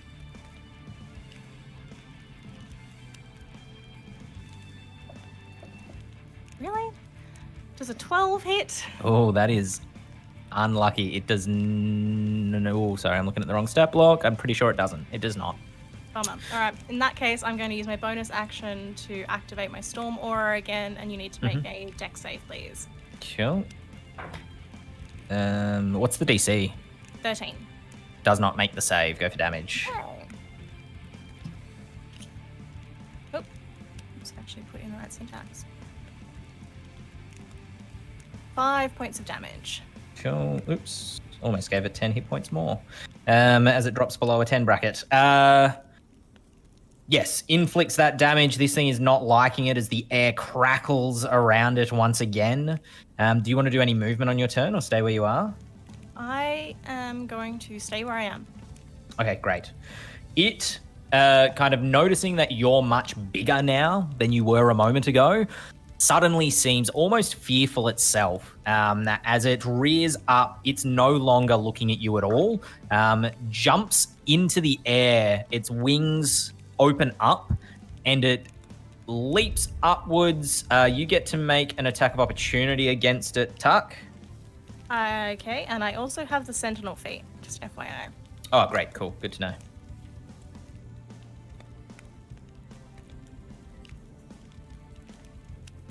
$14. Again. That- I think I rolled that- 14 earlier. That will hit. Oh, well. Go for damage. Okay, so it's already taken 10, but that doesn't take into account my rage damage, so that's +2 plus an additional 1d4. Yeah, don't forget that D4. I'm adding it. So that's 12 plus 2, so 14 points of damage, and it stays put. Oh, right. Okay, cool. Yeah. It tries to take off, and as it does, just your great sword coming over the top slams into it, cleaves Down, through boy. its chest, slams it down into the ground, kind of almost crushing it down. Its wings point off at odd angles as it kind of scampers to try and get control of itself again and re-grab its bearings. It turns to you, makes a slash at you with its claws. That attack is not going to hit as you step back away from it, parrying the claws with your sword. And then you can see, perhaps Selby noticing this, and Veronica, who's standing slightly further back as well, the human head's looking around almost panicked, as if looking for an escape. And the wolf skull turns and makes a bite attack against Dr. Weed, which is going to hit. And it is going to do... I think 8, but let me double check. 9 points of piercing damage. And ending its turn. It doesn't get to go nowhere. Dr. Weed, how do you respond? After my unsuccessful attempt at dodging the wolf head, I'd like to roll one to the side, like towards the cliff. And I'm just going to bring my club around and try and smack it in the wing on this side, I guess, right in the joint. Cool. Make an attack roll.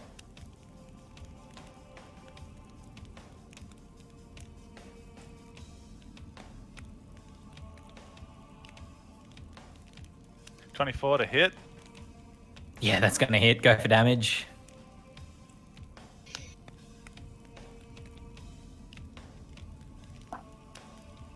Five damage. Sure, brings it down to that as you crack it in the joint. It turns the joint inwards, and you can feel bone breaking beneath the club. What does your shillelagh look like? So yeah, this is my all-purpose staff, which is walking stick, stirring stick, spoon, and at the moment it's in shillelagh form. So kind of as it shows there, it's got like a crystal that looks almost like an ice shard, and at the moment the wood has grown around it. So there's just like slight, you can just see this like crystal shard in the middle of it, but it's just like a big heavy mace, just like giving it a good whack.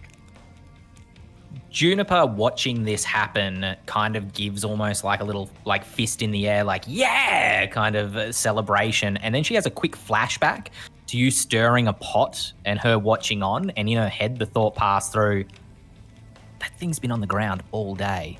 And then we flash back to the present.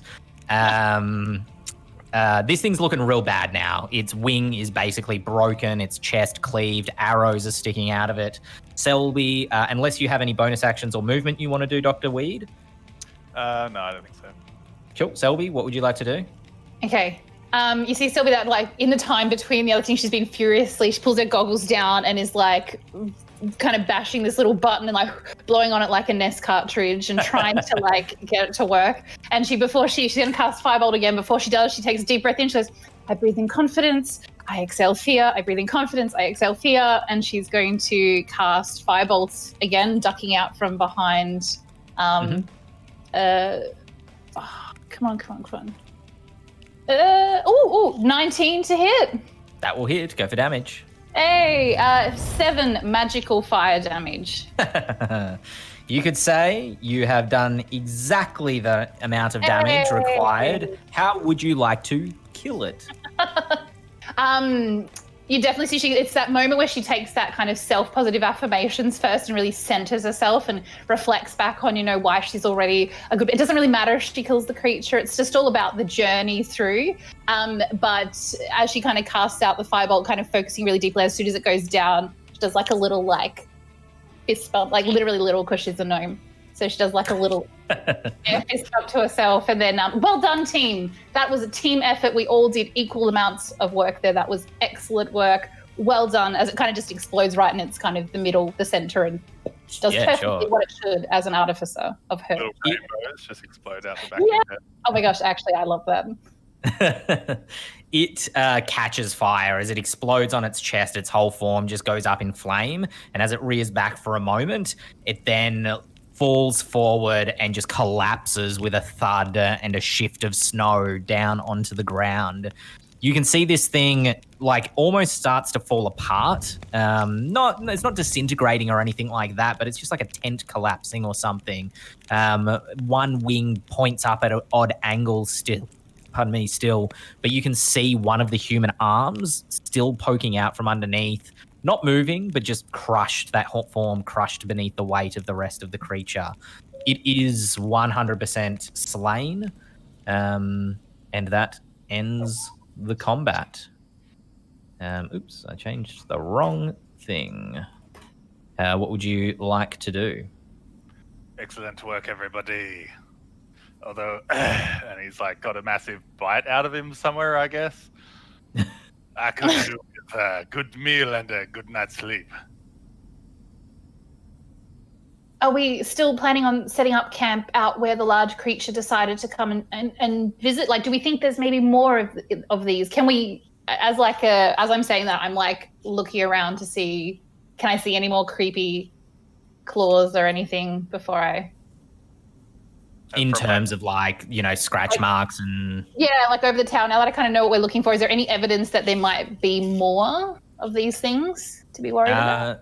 Make a perception check for me. From my previous religion check, are these one-off abominations, or are they natural creatures that form a pack? They tend to be one-off because they eat each other if there's more than one of them around. Shelby rolled a natural 1, but she has +3. Okay. You can see, now that you're closer to the tower and looking up at it, you can see parts where the rock looks like it's been kind of like snapped away or claw marks, in the top of it. You don't think there's more of these things around, though, or at least there's no signs jumping out that there's more than what you saw. Yeah, why would there be? Of course, we've done our job. Great. We could probably just go to the tower and just camp there for the night, and then we'd be in some kind of cover. And how many more of these kinds of beasts can there possibly be? Look at it. I'm not going to look at it, though. She says that and kind of ushers to see if anyone else wants to touch it. Dr. Weed would probably approach and see if there's any usable meat on it, but with a healthy skepticism, knowing that this is a creature of disgusting evil. You look at it kind of like, shifting some of the wings and whatnot. Are you proficient in Arcana? Nah. You don't think anything here would be good for eating. And if anything, your religious superstition might suggest that, the folktales say it's cursed to eat the flesh of a Valravan. Seeing as they are cursed themselves for eating the flesh of other humanoids, yep. Indeed. No, this thing is best left to rot in its own filth. Oh. I still feel like, it would have had a name at some stage. Let's call it Steve. The right and name. everything has like some kind of purpose in the world, and that's all part of the system. And I think we should just all take a moment and just really be grateful for this, for what we've done, and be grateful for the role that Steve has played in us growing as adventurers. And you see Shelby just close their eyes and starts just takes a quick moment of positive affirmation. Walks off into the tower. What about Tuck and Veronica?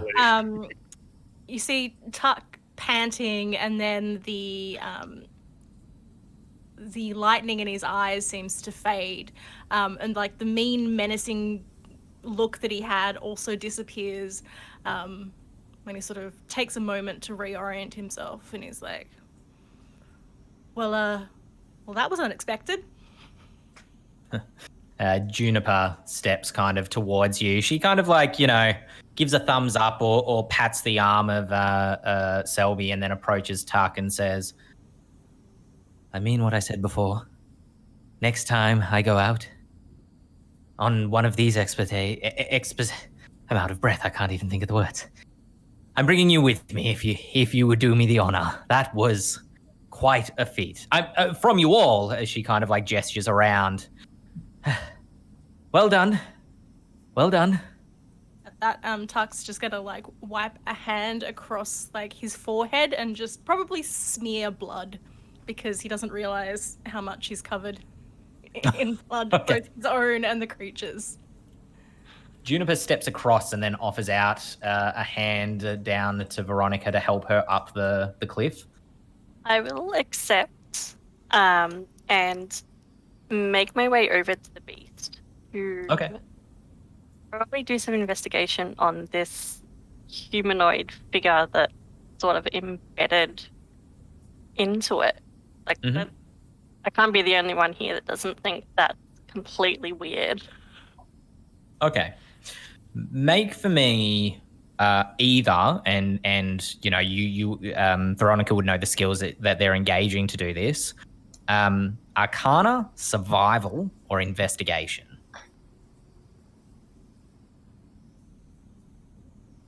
Do Arcana. Okay. Ooh, that's a 10. Okay. You crouch down to try to see this thing beneath the monster's chest, and you can kind of see the face now squashed into the snow and the rock of the mountainside. It is completely desiccated. The eyes are really sunken. It looks like the body of someone who's frozen to death, more or less. And then you pull out a knife and begin to just hack around at some of the skin and the flesh that binds this body inwards. And as you do that, it falls out, but you can see that it's almost assimilated into the creature. You suspect that there was probably some sort of, to use a D&D term, transmutation that occurred here, that this body, the humanoid body, was what this creature once was, and they weren't fused together, but rather the human grew into the creature that was the Valravan. It's almost like their spinal column from their ribs ends with the hips of the larger creature. And then the rest of it, like, as you cut through this thing, there's actually not a lot of meat. It is mostly bone and sinew and feather, like I said before. Definitely a magical creature. It almost looks like a contraption, like this person, wore this as a disguise. You can imagine the wolf head being worn as a skull kind of helmet, and the feathers as a cloak that they wore to keep warm against the weather.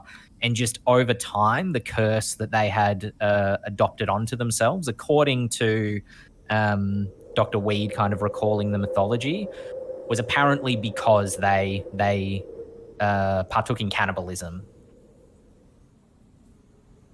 Now I just feel bad.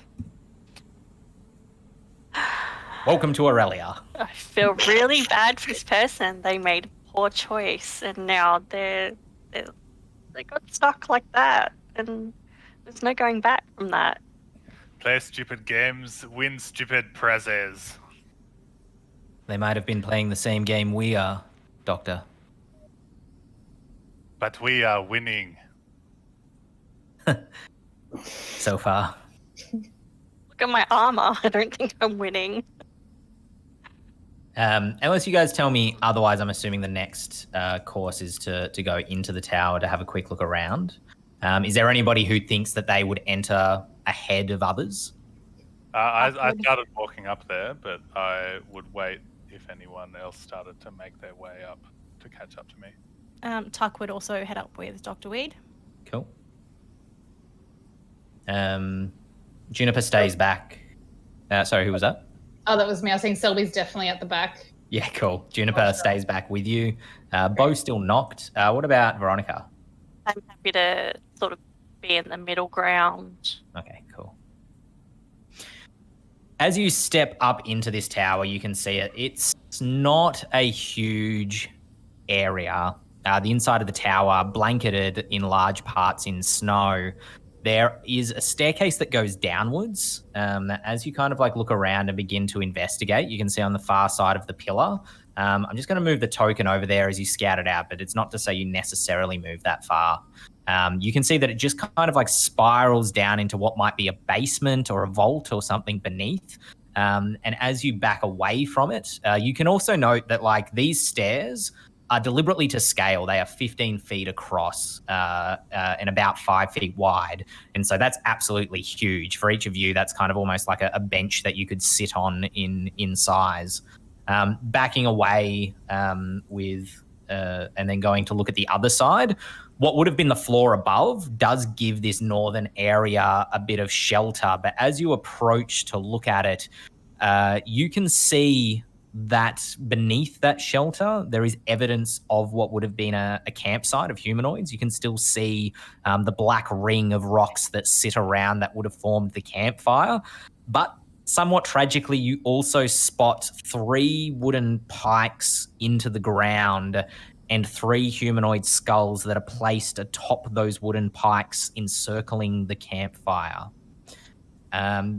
What would you like to do, the rest of the group coming not too far behind? I'd knock them skulls down unless someone stopped me.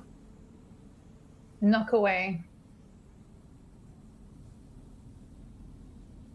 Set up my pot, cast Goodberry, add 5 Goodberry to the meal, giving us all a very nice hearty meal, and also giving 1 Goodberry to each party member, which will last 24 hours, so until tomorrow evening.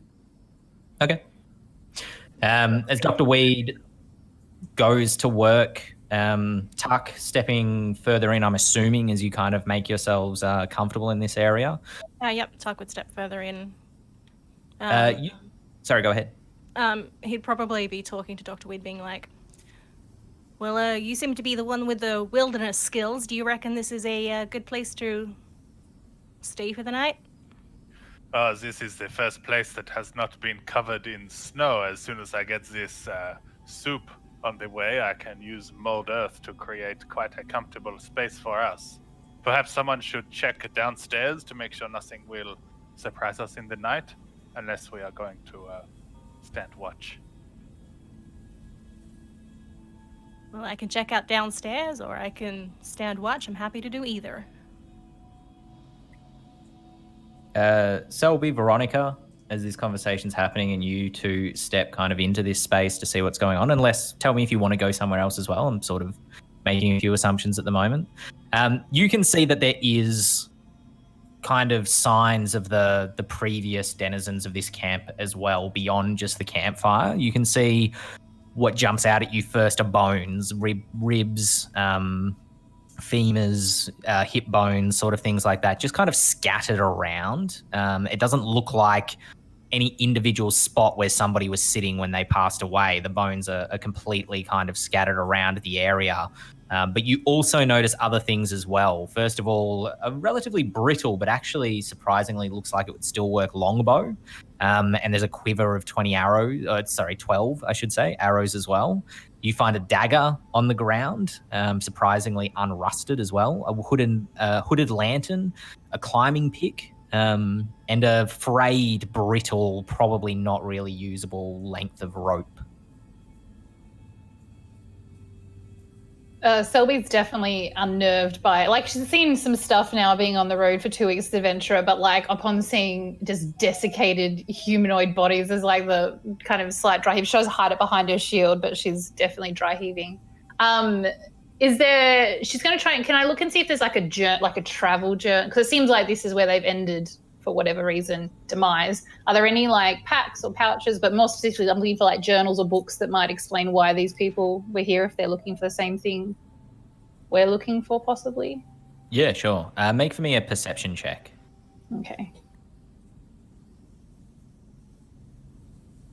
18? Okay. You step further into this sort of back area, looking around for things to look through.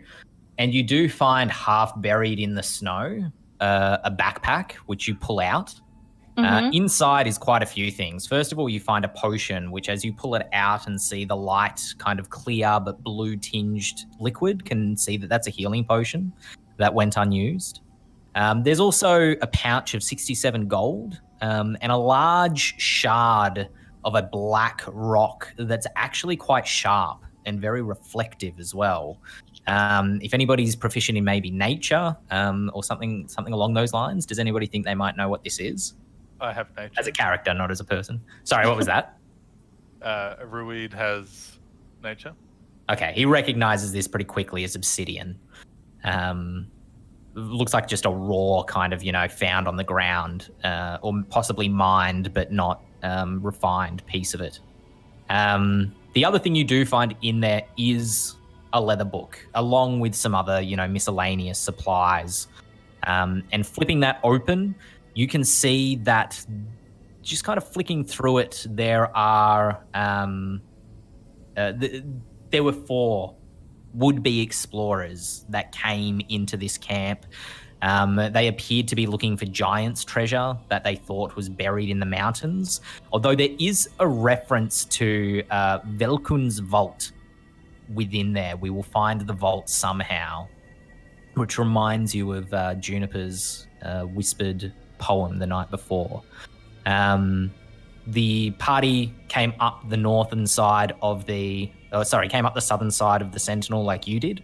And I'm going to post a couple of entries into the chat, into our dice chat. It's kind of up to Selby if she would read those aloud or not. She definitely would. I mean, immediately the first thing, as she's recognizing that there's they mentioned 4 adventurers, she's counting the skulls again and being like, huh. No, she would definitely read out. So we've got, yeah. Go ahead. Sure, okay. All right, so she kind of makes sure she's also like standing up a little bit, so she's kind of projecting and like, because you know, public speaking is an important skill to also develop at the best of times. But says, sorry. Each dot point's like a separate entry as you flick through it. Okay, all right, perfect. So the first entry says, Oscar is refusing to leave Aldair behind. I begged him that we have to climb down the mountain. We've only scraps of food left.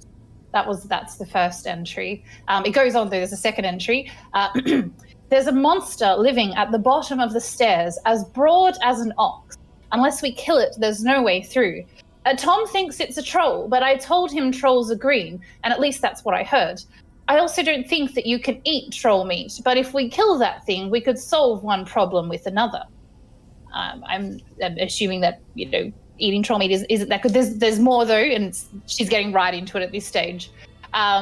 We amputated Aldair's leg when the frostbite started reaching past the break. The meat was all rotted, and I cried when Oscar burnt it. The smell was, at this stage, she starts to like dry heave a little bit again.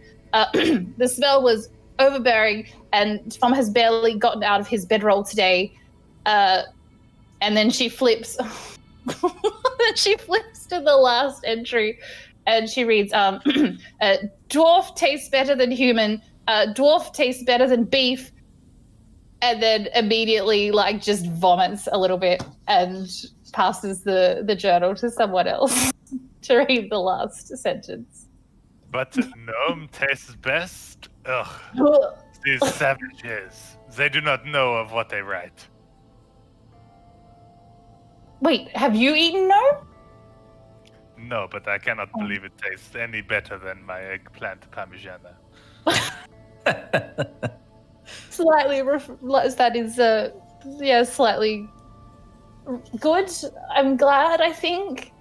This is not good. I'm going to, and I'd give the journal straight away to Juniper as well, after I've kind of read that out, seeing as she is our esteemed leader. I feel like it's her. Sure. She takes it. She kind of flicks through it. You, at different points, might even catch her reading it through the night. There's nothing in there that she feels is worth sharing upon a closer inspection, but she does take it and reads through. Does anybody, Dr. Weed mentioned before potentially going downstairs just to take a peek. Does anybody wish to do that? Takius is going to go to the top of the stairs and just have a look to see if there are any like footprints or tracks from anything other than the creature that we just slew. Veronica will come with you. She notices you walking off. Yeah. Okay. Takius just kind of absentmindedly whistling to himself as he does wander over there. Make for me either an investigation or a survival check, and it will be with advantage, assuming that you are getting help. Okay. From Veronica. 14 again. I keep rolling 14s. Cool, for survival. Yep. The snow and dirt that kind of like sit on these steps, mostly looks undisturbed. There's no footprints or anything like that. Or maybe there are actually like a slight depression in there that make you think this might have been the people that were here, that were camping here once long ago. And as this space is slightly more covered, the dirt's kind of refrozen with the shape of their boot print in it. You spot a couple of signs that look like they might have been that creature kind of clawing about on the steps, but they don't look like they go particularly far down.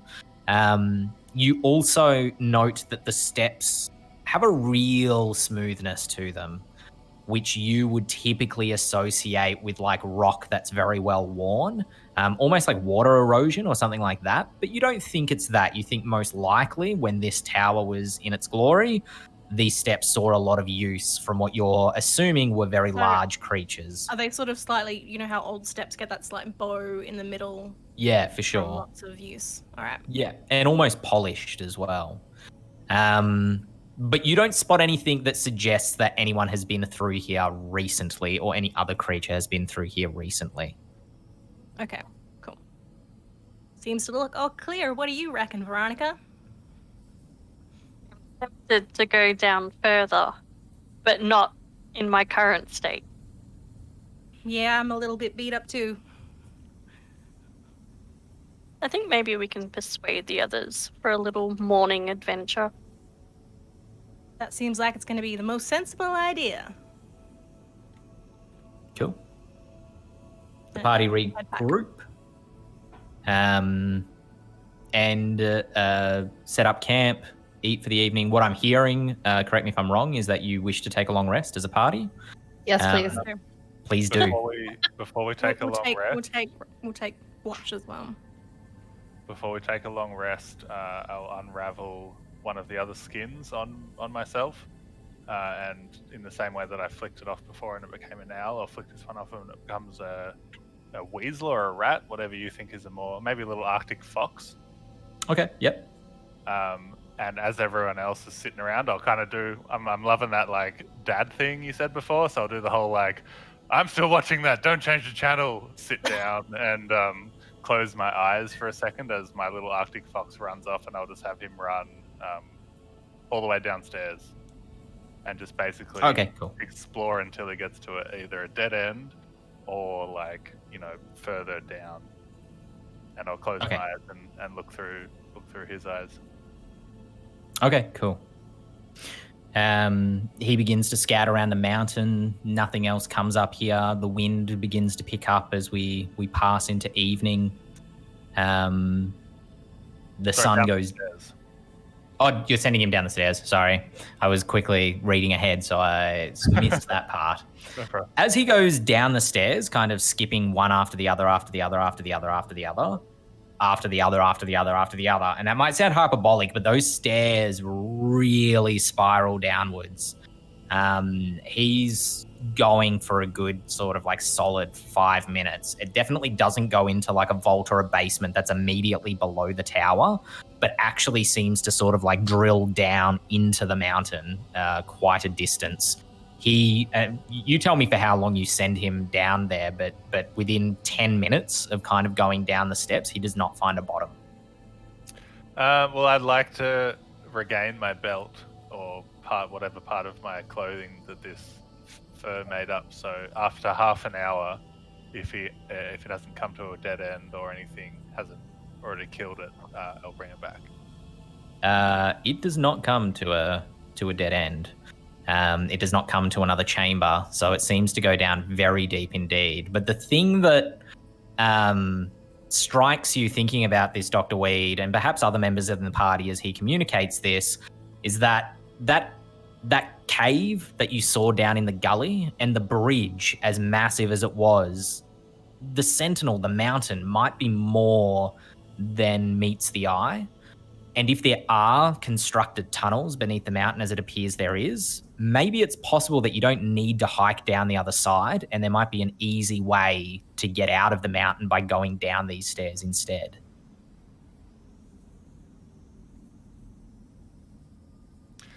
So I relay all that in a heavy, thick French accent.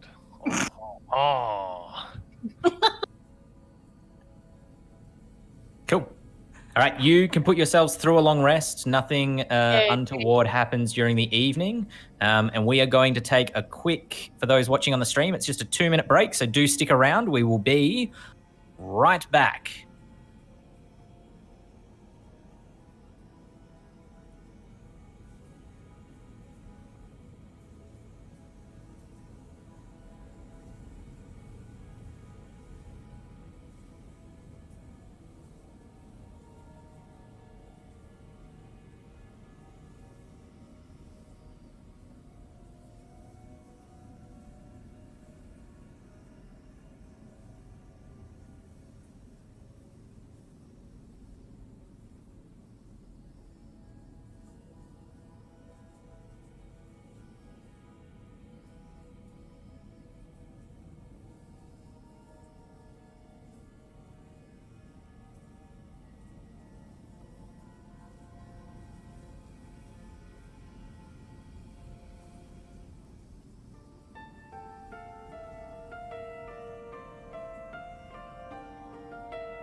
Welcome back, everybody watching over on Twitch, to this Ark Online 21 event.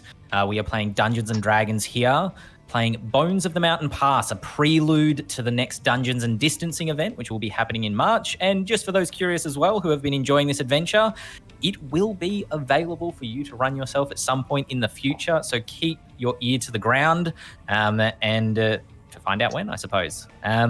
But let us not get bogged down in the trivialities of the real world and dive back into Aurelia. Our party, I suppose it was only a 2-minute break, so I don't need a huge recap, but our party choosing to camp near the peak of the mountain inside a tower, which they have found has also provided them with a staircase that goes down into the mountain itself. What is it that you would like to do? The night passes without trial, and then we come back to the next morning. It is sort of blizzarding the next morning. You can hear it howling. In fact, you're slightly, maybe not you yourselves because you have that shelter above, but the area around the other parts of the tower are buried in a layer of snow. And in fact, the tower itself kind of has snow ramping up to the outside of it. When you look outside, the body of the creature, which is still bunkered down, is covered itself over with a layer of snow. What would you wish to do this morning?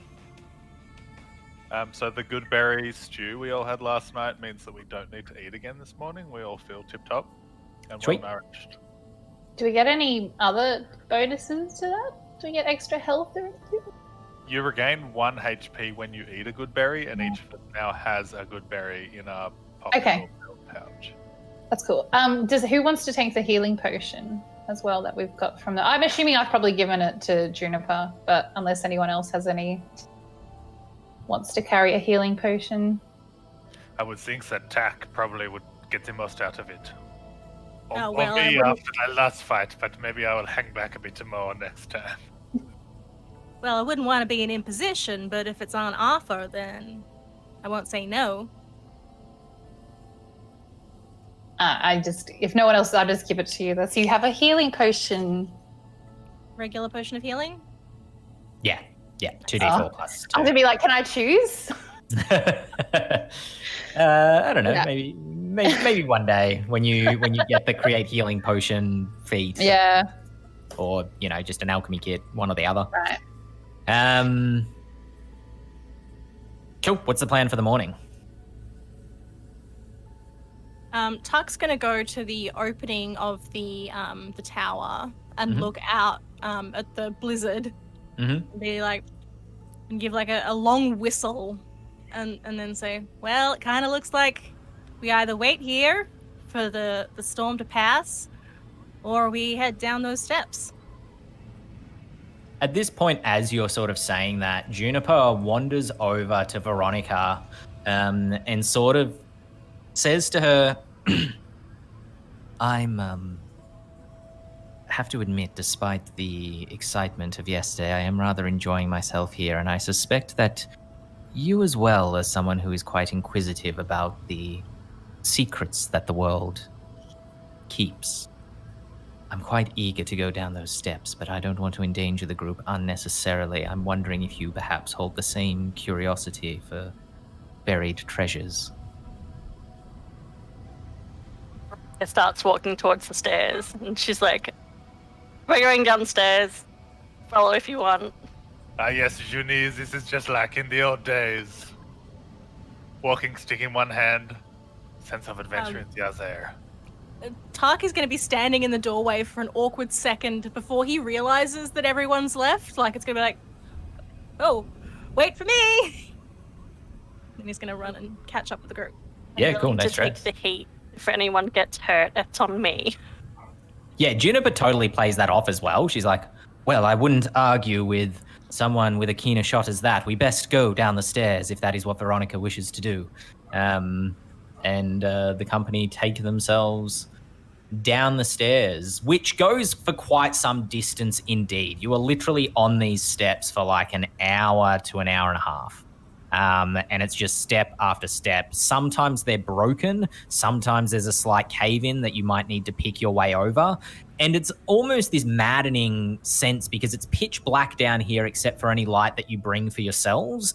And it just keeps going and going and going and going until eventually it does open up into another chamber. The spiral steps kind of coming down from the ceiling, and you find yourself in this large sort of hexagonal room, seeing the what looks like just a landing. There's not too much in here, mostly just rubble and ruin, but it's still quite cold in here. And in fact, you feel a draft through here, which is kind of promising, if anything, not only because it means that it's very open, but also that there must be another way through to get out of here. You see that there is an exit to this area on the far side of the room, but at the same time as basically you guys get to the bottom step, and sorry, just before I go any further, for those who may need a light source, perhaps you all have dark vision, I'm not sure off the top of my head, would you have a light source? I don't think I have dark vision, and I would definitely have a lantern in my pack. Okay, cool. I don't have dark vision either. I've got a torch though, so I would have lit one of those. Cool, no stress.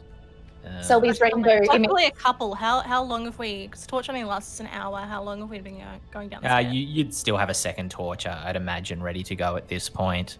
Sort of imagine your starting gear, as limited as it sort of is for a third level, is because you've burned down to it from what you've been carrying with you the rest of the adventure. Yeah. Okay. Or the rest of the journey, I should say. I'm just quickly lighting up those with torches with a slight yellow sort of glow to their character, so we know where those are. And sorry, Veronica, did you say something? She's got a lantern on her. As well. Cool, no stress. No sooner have you touched the final step on your way down here, and it's quite sort of startling to say the least when it happens, because it's been just pitch black and dead silence, except for maybe the slight whisper or howl of wind on the way down. I'm getting a no stress counter apparently now. You hear a very loud tunga tunga tunga tunga tunga tunga sort of sound of like metal scraping on stone. It is coming from out this area, but definitely not on the immediate other side of that threshold. It sounds like it's almost echoing around the caves outside of the door. And then no sooner do you hear it kind of like squeal to a halt, that you hear a loud crash of metal on stone once again, and something metal kind of shaking as if spears being shook. The sound echoing out and around and continuing to echo out and around for some time. What do you wish to do? Tuck will probably step to the front of the group with his greatsword drawn. And wait for what other people think it is. But he's basically taking up a defensive position in the doorway. Okay, cool. No stress. When you get to there, you kind of look out, and what you see extend before you is like a bridge. It's about 15 feet wide, but you just get to the extent of your lantern range and like the vast expanse of what this place is. The floor drops away beneath you. You can probably, I'm going to say you can't see where the floor is, only because unless you step out and look directly down. The ceiling you can't see at all either.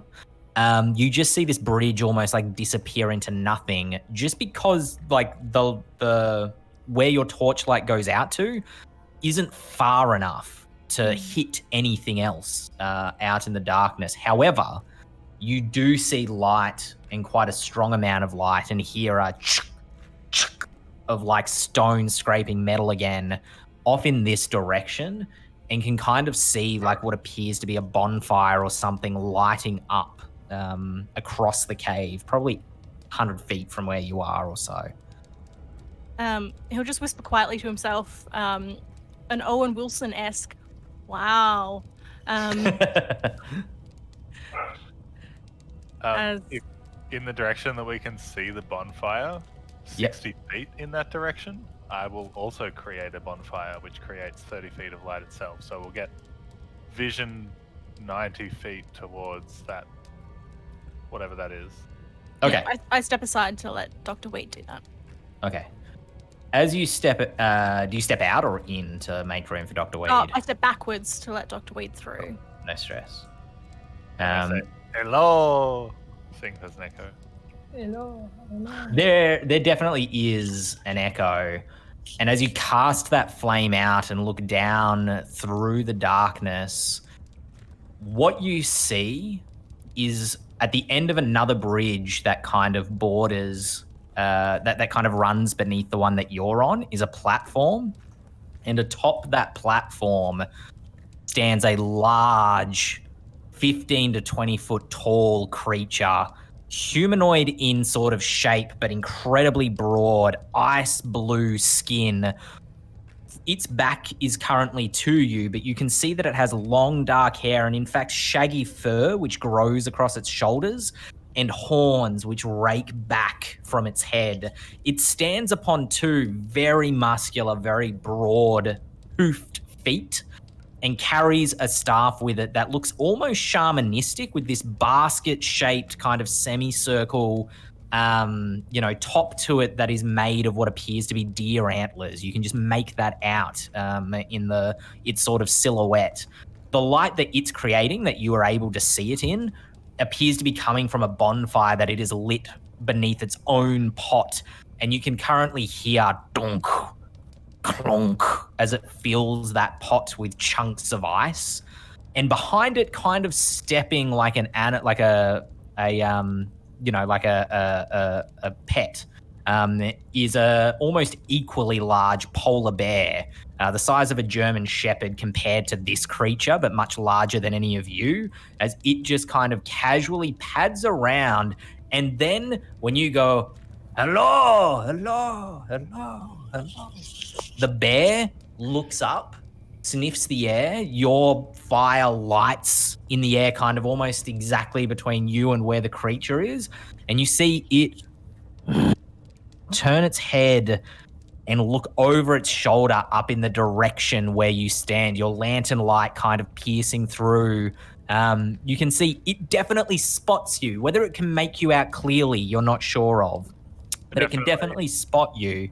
Let the fire die as soon as I see that this is something alive and not something random making this noise, and duck around the doorway, but it probably still would have seen me because I'm not very dexterous. The one other thing that I would say that you see is what that loud grating noise probably was, which was this portcullis, which is behind the creature.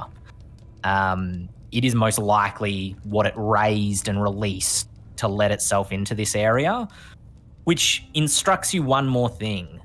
There is a way out of the mountain, and that's most likely it, because that's how this thing got in here. As you can hear it kind of through the darkness,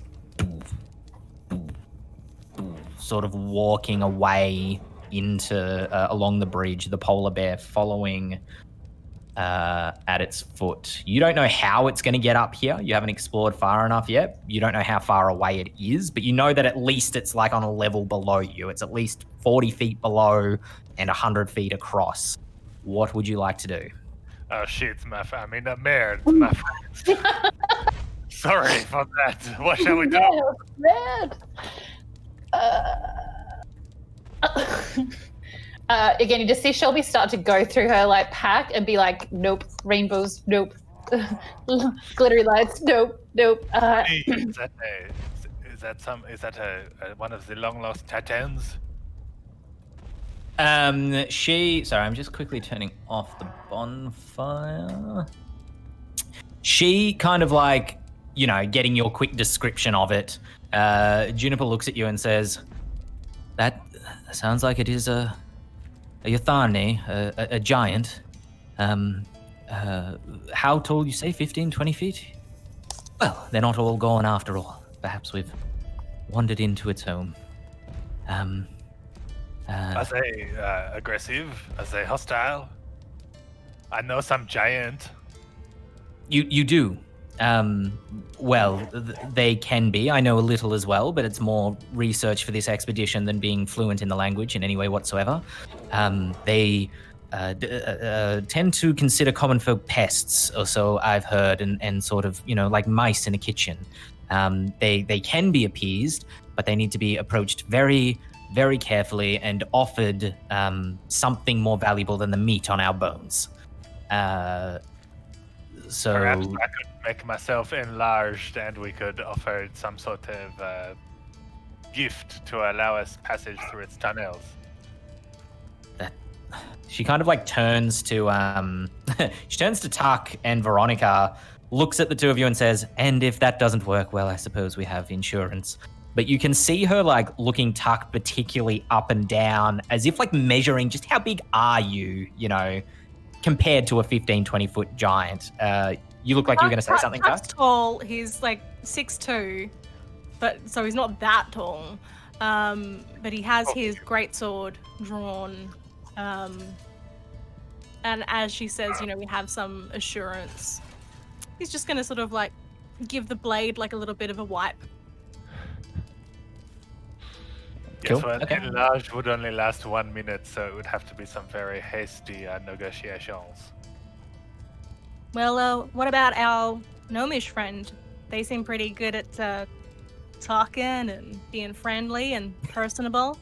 At I this do not point, think I can make her look like a giant. Juniper puts her hand on Tuck's hip and just sort of like guffaws silently and says, I thought you were going to say something about gnomes tasting best. I bet he looks confused because he doesn't put two and two together.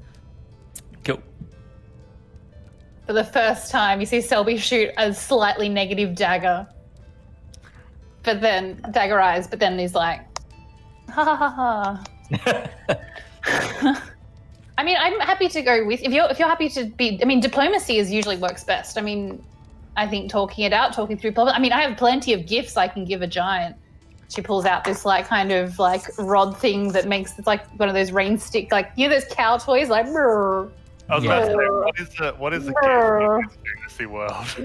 It doesn't do anything, but it's pretty cool. And it's like silvery and shiny. Okay. I can also, imbue any item with something magical for I can make another rainbow thing that'll last a little while and distract it. So what I'm hearing is to journey out to meet this thing, possibly enlarged with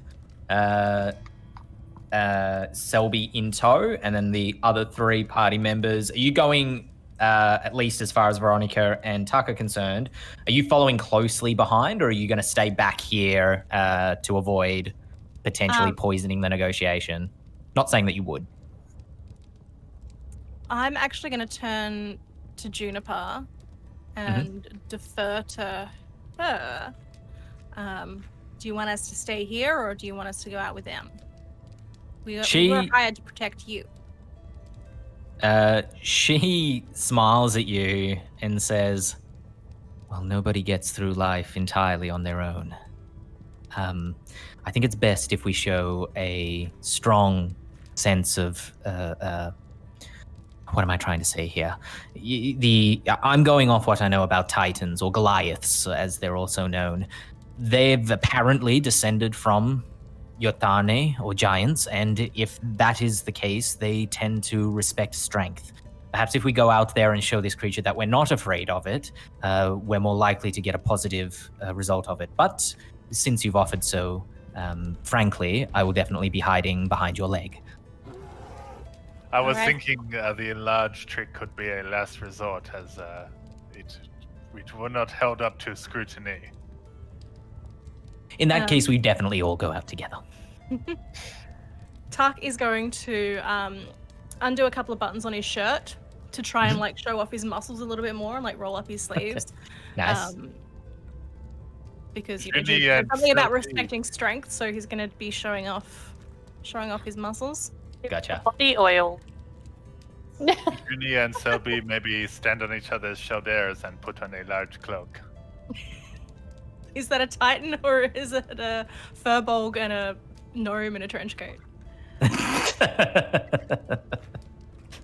Also, Tuck, once again, I will make you large rather than myself if things go south, so to speak. Cool. How do you know which way is south? We're underground. Indeed. Veronica, are you doing anything different? Do you want to be towards the front of the group, towards the back, or stay back entirely? She is definitely going to be towards the back of the group. Okay. If she can, probably about 10 feet back from everyone else. Yep. Putting out her lantern as well.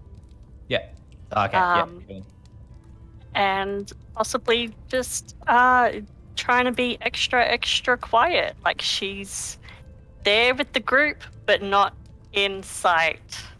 Am I hearing a stealth check? Yes. Okay, cool. Make a stealth check for me. I just remembered the giant name for large, which is grande.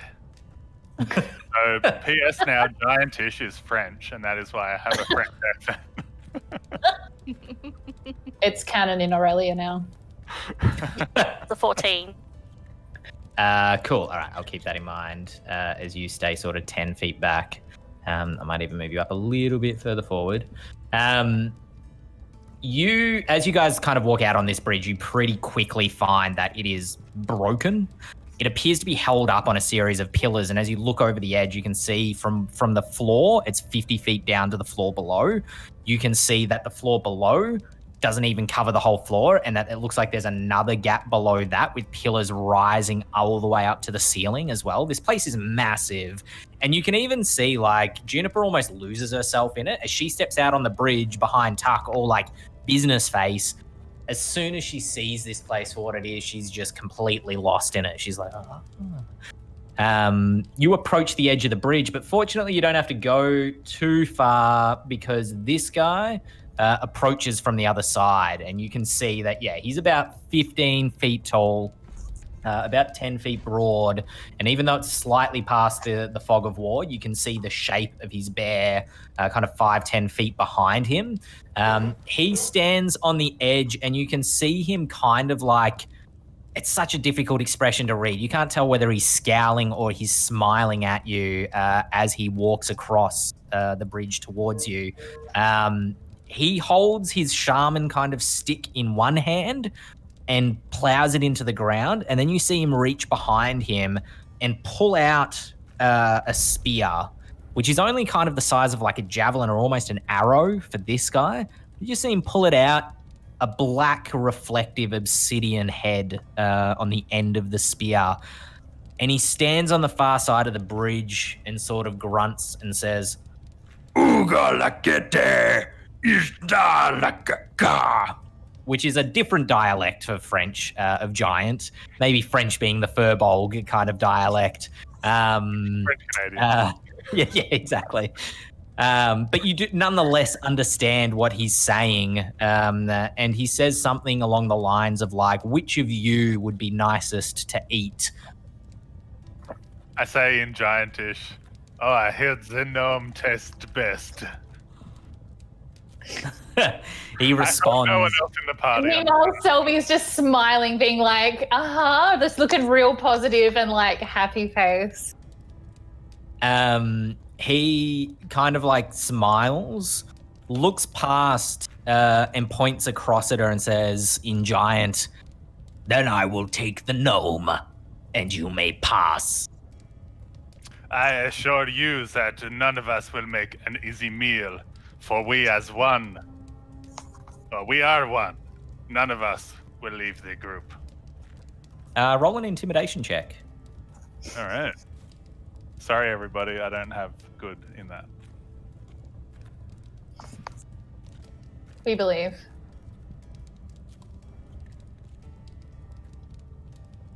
Maybe I got, 20, 20, 20.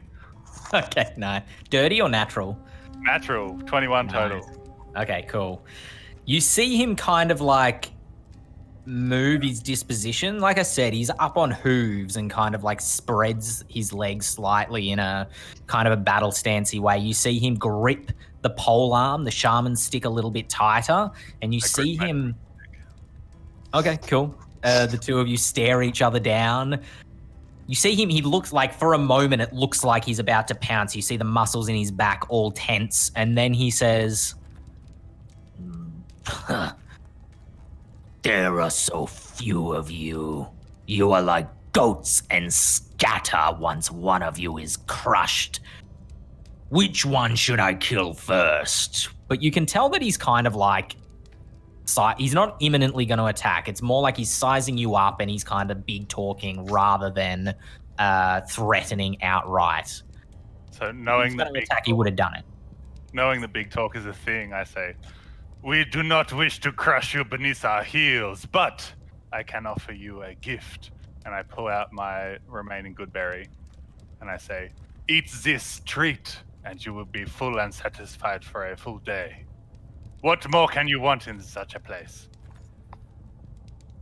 Make a persuasion check. Ugh. Bard. Is Selby doing anything in this situation? I can't understand it words. I'm just like just beaming with like smiling, just looking between the two giants, trying to be like, this seems like it's going great. My hand behind my back, like giving me the like, give me a help. I punched my rainbow light.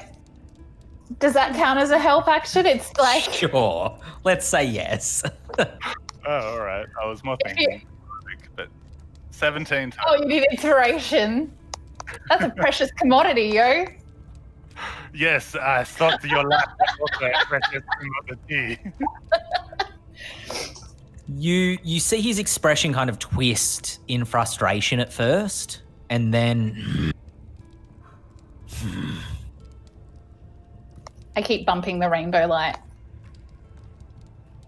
Step back. Kind of issuing for you to step back from the edge of the bridge that you're on. Everybody, step back. I think this is going well. Hey, Seb, maybe give me some inspiration. I say in common. Oh, is that what? I didn't get the hand signal. I'm so sorry. I didn't really. I just thought you were doing such a good job, it seemed. I mean, it seems like it's going really well. He wants to eat you. Me, specifically? He wants to eat one of us. He said you look tasty. Oh. Just for clarification, Tuck, Veronica doing anything? Like, I've just assumed that Tuck, you step back, but do you, or do you stay where you were standing? No, I do step back. The moment Dr. Weed's like, step back, I'll step back. Cool. All right, no stress. He kind of like steps back himself half a foot, or what would be half a foot for him is like, 5 feet for you guys. And then he just leaps across the gap and lands on the other side. Kind of like doesn't quite fully make it and has to pull himself up on, and stone and rock just fall out from where he's landed. Then he brings himself back up to his full height, and he's big and intimidating, but weirdly actually smaller as you get closer and realize that, like, Dr. Weed... How tall is Dr. Weed? Oh, in fact, Tuck as well is quite tall. I think that's 6'2".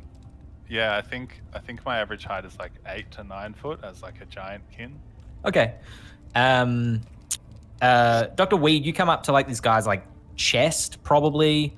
Tuck, like their stomach, but it's not like you come up to their shin. As he stands there, he kind of heaves, and you can see him still kind of like trying to be intimidating, shelves the javelin and holds out a hand in front of you for the good berry. I assure you, this is the best thing I've ever tasted.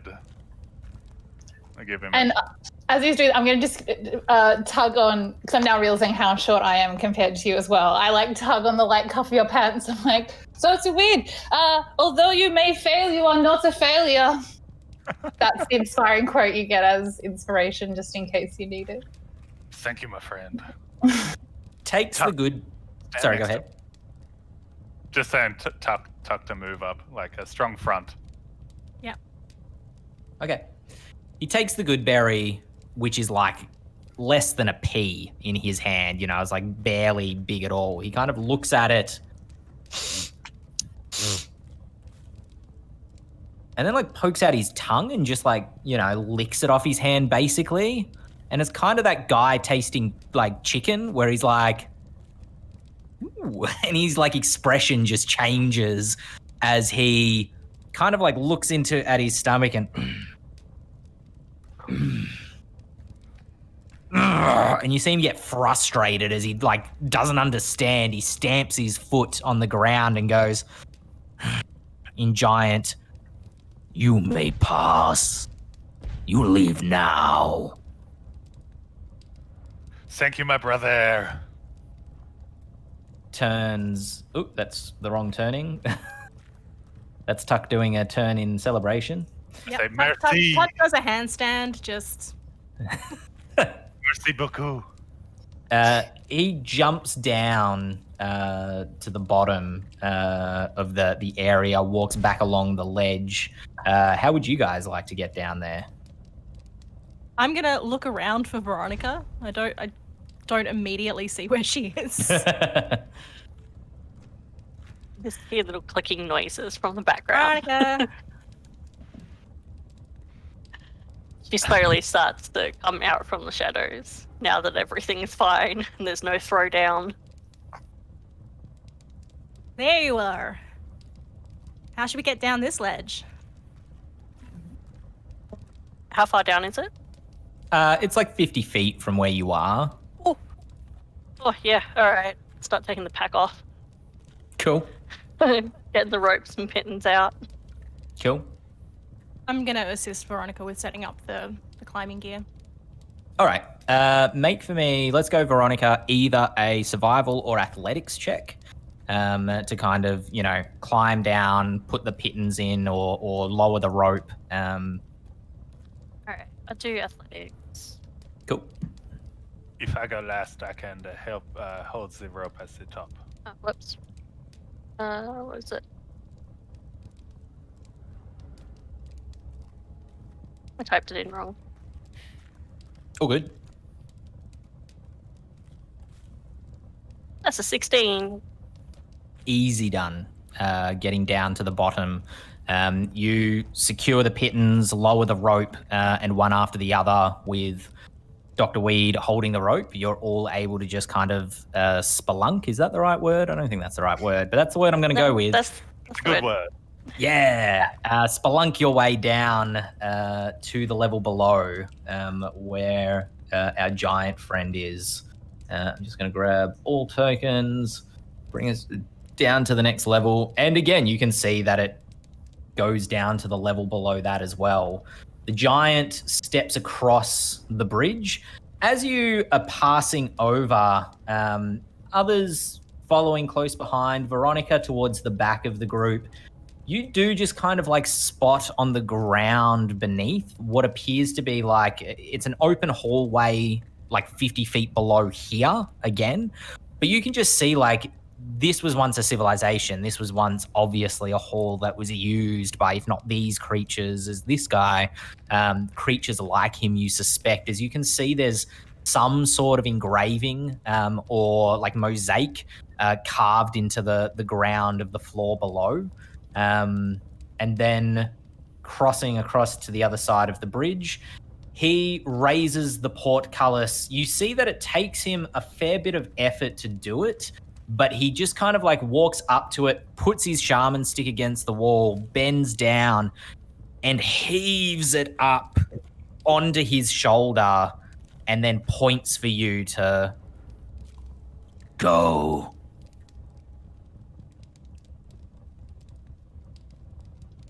Guys, I think we should go. Or was that what he said? I couldn't understand. I was waiting for you to translate, if I'm being entirely honest. But He said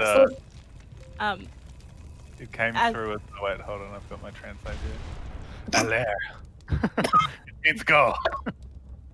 As Tuck goes past this large individual, Tuck's going to look up at him and just give him a big smile and 2 thumbs up before Cool. ducking under the portcullis. He just kind of like sneers at you as you go. You disappear under. The tunnel in front of you continues. It's kind of, again, a box square tunnel. It looks kind of similar to the one that entered the mountain from the other side. Go ahead, Felix. Before we leave, I suggest, as everyone makes their way through, I say, to get some goodwill on this large creature who we may encounter again, maybe offer him another of the good berries. I will toss. I will look at the individual on the other side of the portcullis, and I will go and like try and communicate that I'm going to give him another good berry, but badly. Yeah. Okay. And then I'm going to grab mine that I still have, and I'm going to toss it through the gate. Okay. Hits the ground. He kind of like sees it roll, and then looks at you beneath the gate. Kind of like grimaces, but then like nods. Smile and give him another 2 thumbs up. Yeah, you get the sense, like, the way that he's nodding at you there, Tuck, at the end, not only does he understand, but he's not a troll. And I don't mean that in the colloquial sense of he's not an asshole. I mean that, like, he's literally not a troll. He's not an ogre, and actually kind of intelligent. You get the sense that he is probably of equal intelligence as an average humanoid, and kind of like nods as if like you're not sure if it's appreciation or just like, all right, you're all right. To be honest, he's probably smarter than Tuck. Sure, there you go. I say to Tuck, it's that Bun Bay. In giant.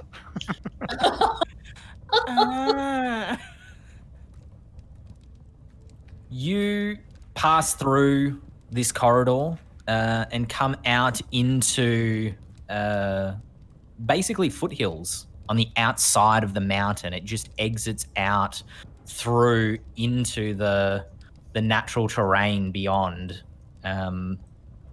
As you come out into those foothills, it is by this point kind of around midday, and you can see that you kind of have a little bit of a way to go, but down from those foothills, you're maybe not quite halfway up, 2/3 of the way down the Sentinel, where this entranceway is. You can see kind of the dark black ring that is High Cult, the village, less than a day's march from you. You come down from those foothills after leaving the mountain caves, and as you do, the landscape flattens and stretches out before you in a white tundra. The mountains rise at your back as if forcing you forward with absolutely no means of retreat. And then soon after, as the weather slightly worsens, the world disappears into a white fog of drifting snow. The cold begins to make every footfall heavy, and your lungs burn with the effort. And momentarily in this world of white, you begin to feel lost. The sky then darkens, and you wonder if you haven't missed the mark from where you saw High Cult before. You come to believe that possibly as day moves into afternoon, moves into evening, you might need to camp exposed tonight on the unshielded hearth, the elements, you at their mercy, until finally shapes emerge out of the mist ahead of you. And you see High Cult, a ringed wall of stone as impressive in size as the Giant's Hall from where you have just come.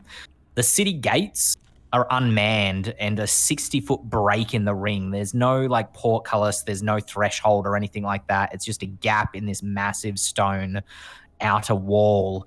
And when you step past that gap, you can see inside the village sinks down towards the bottom of a crater.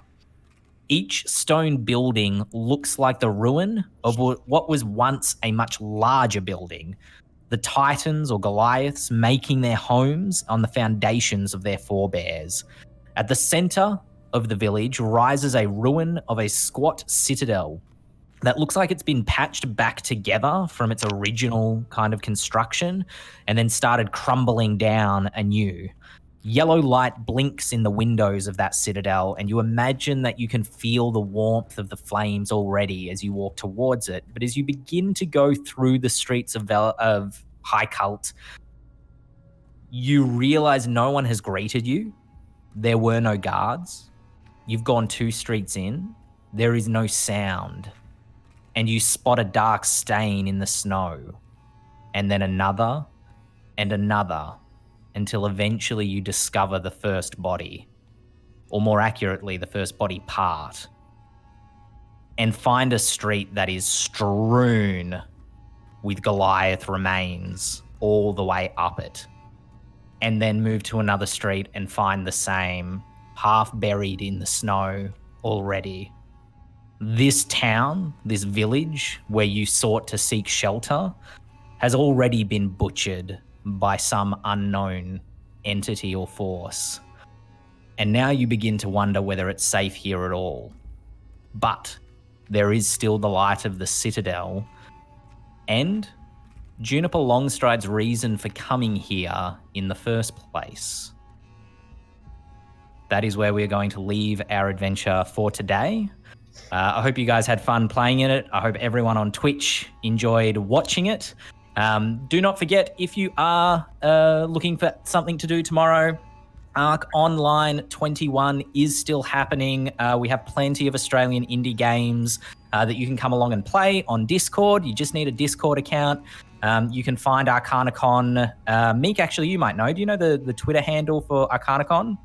The Twitter handle? That is a great question that I should probably know the answer to. Give me 2 seconds. I'm sure it's at ArcanaCon, right? Yeah, that's what I thought. That's what I figured as well. You can find the Discord chat will link. tell us in a second.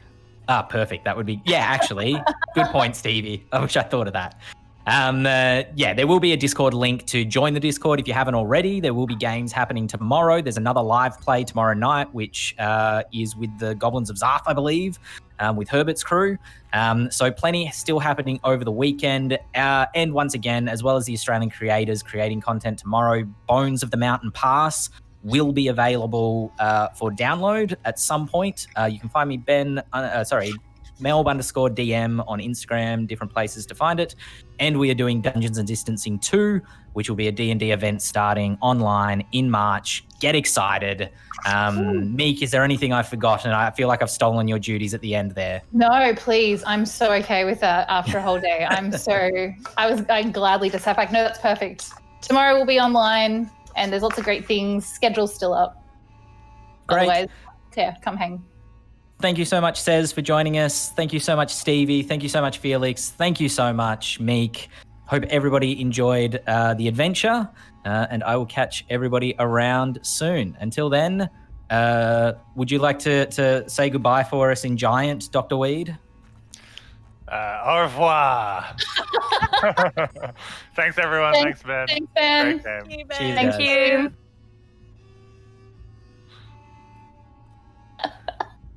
I have no idea when we're not going to be online anymore.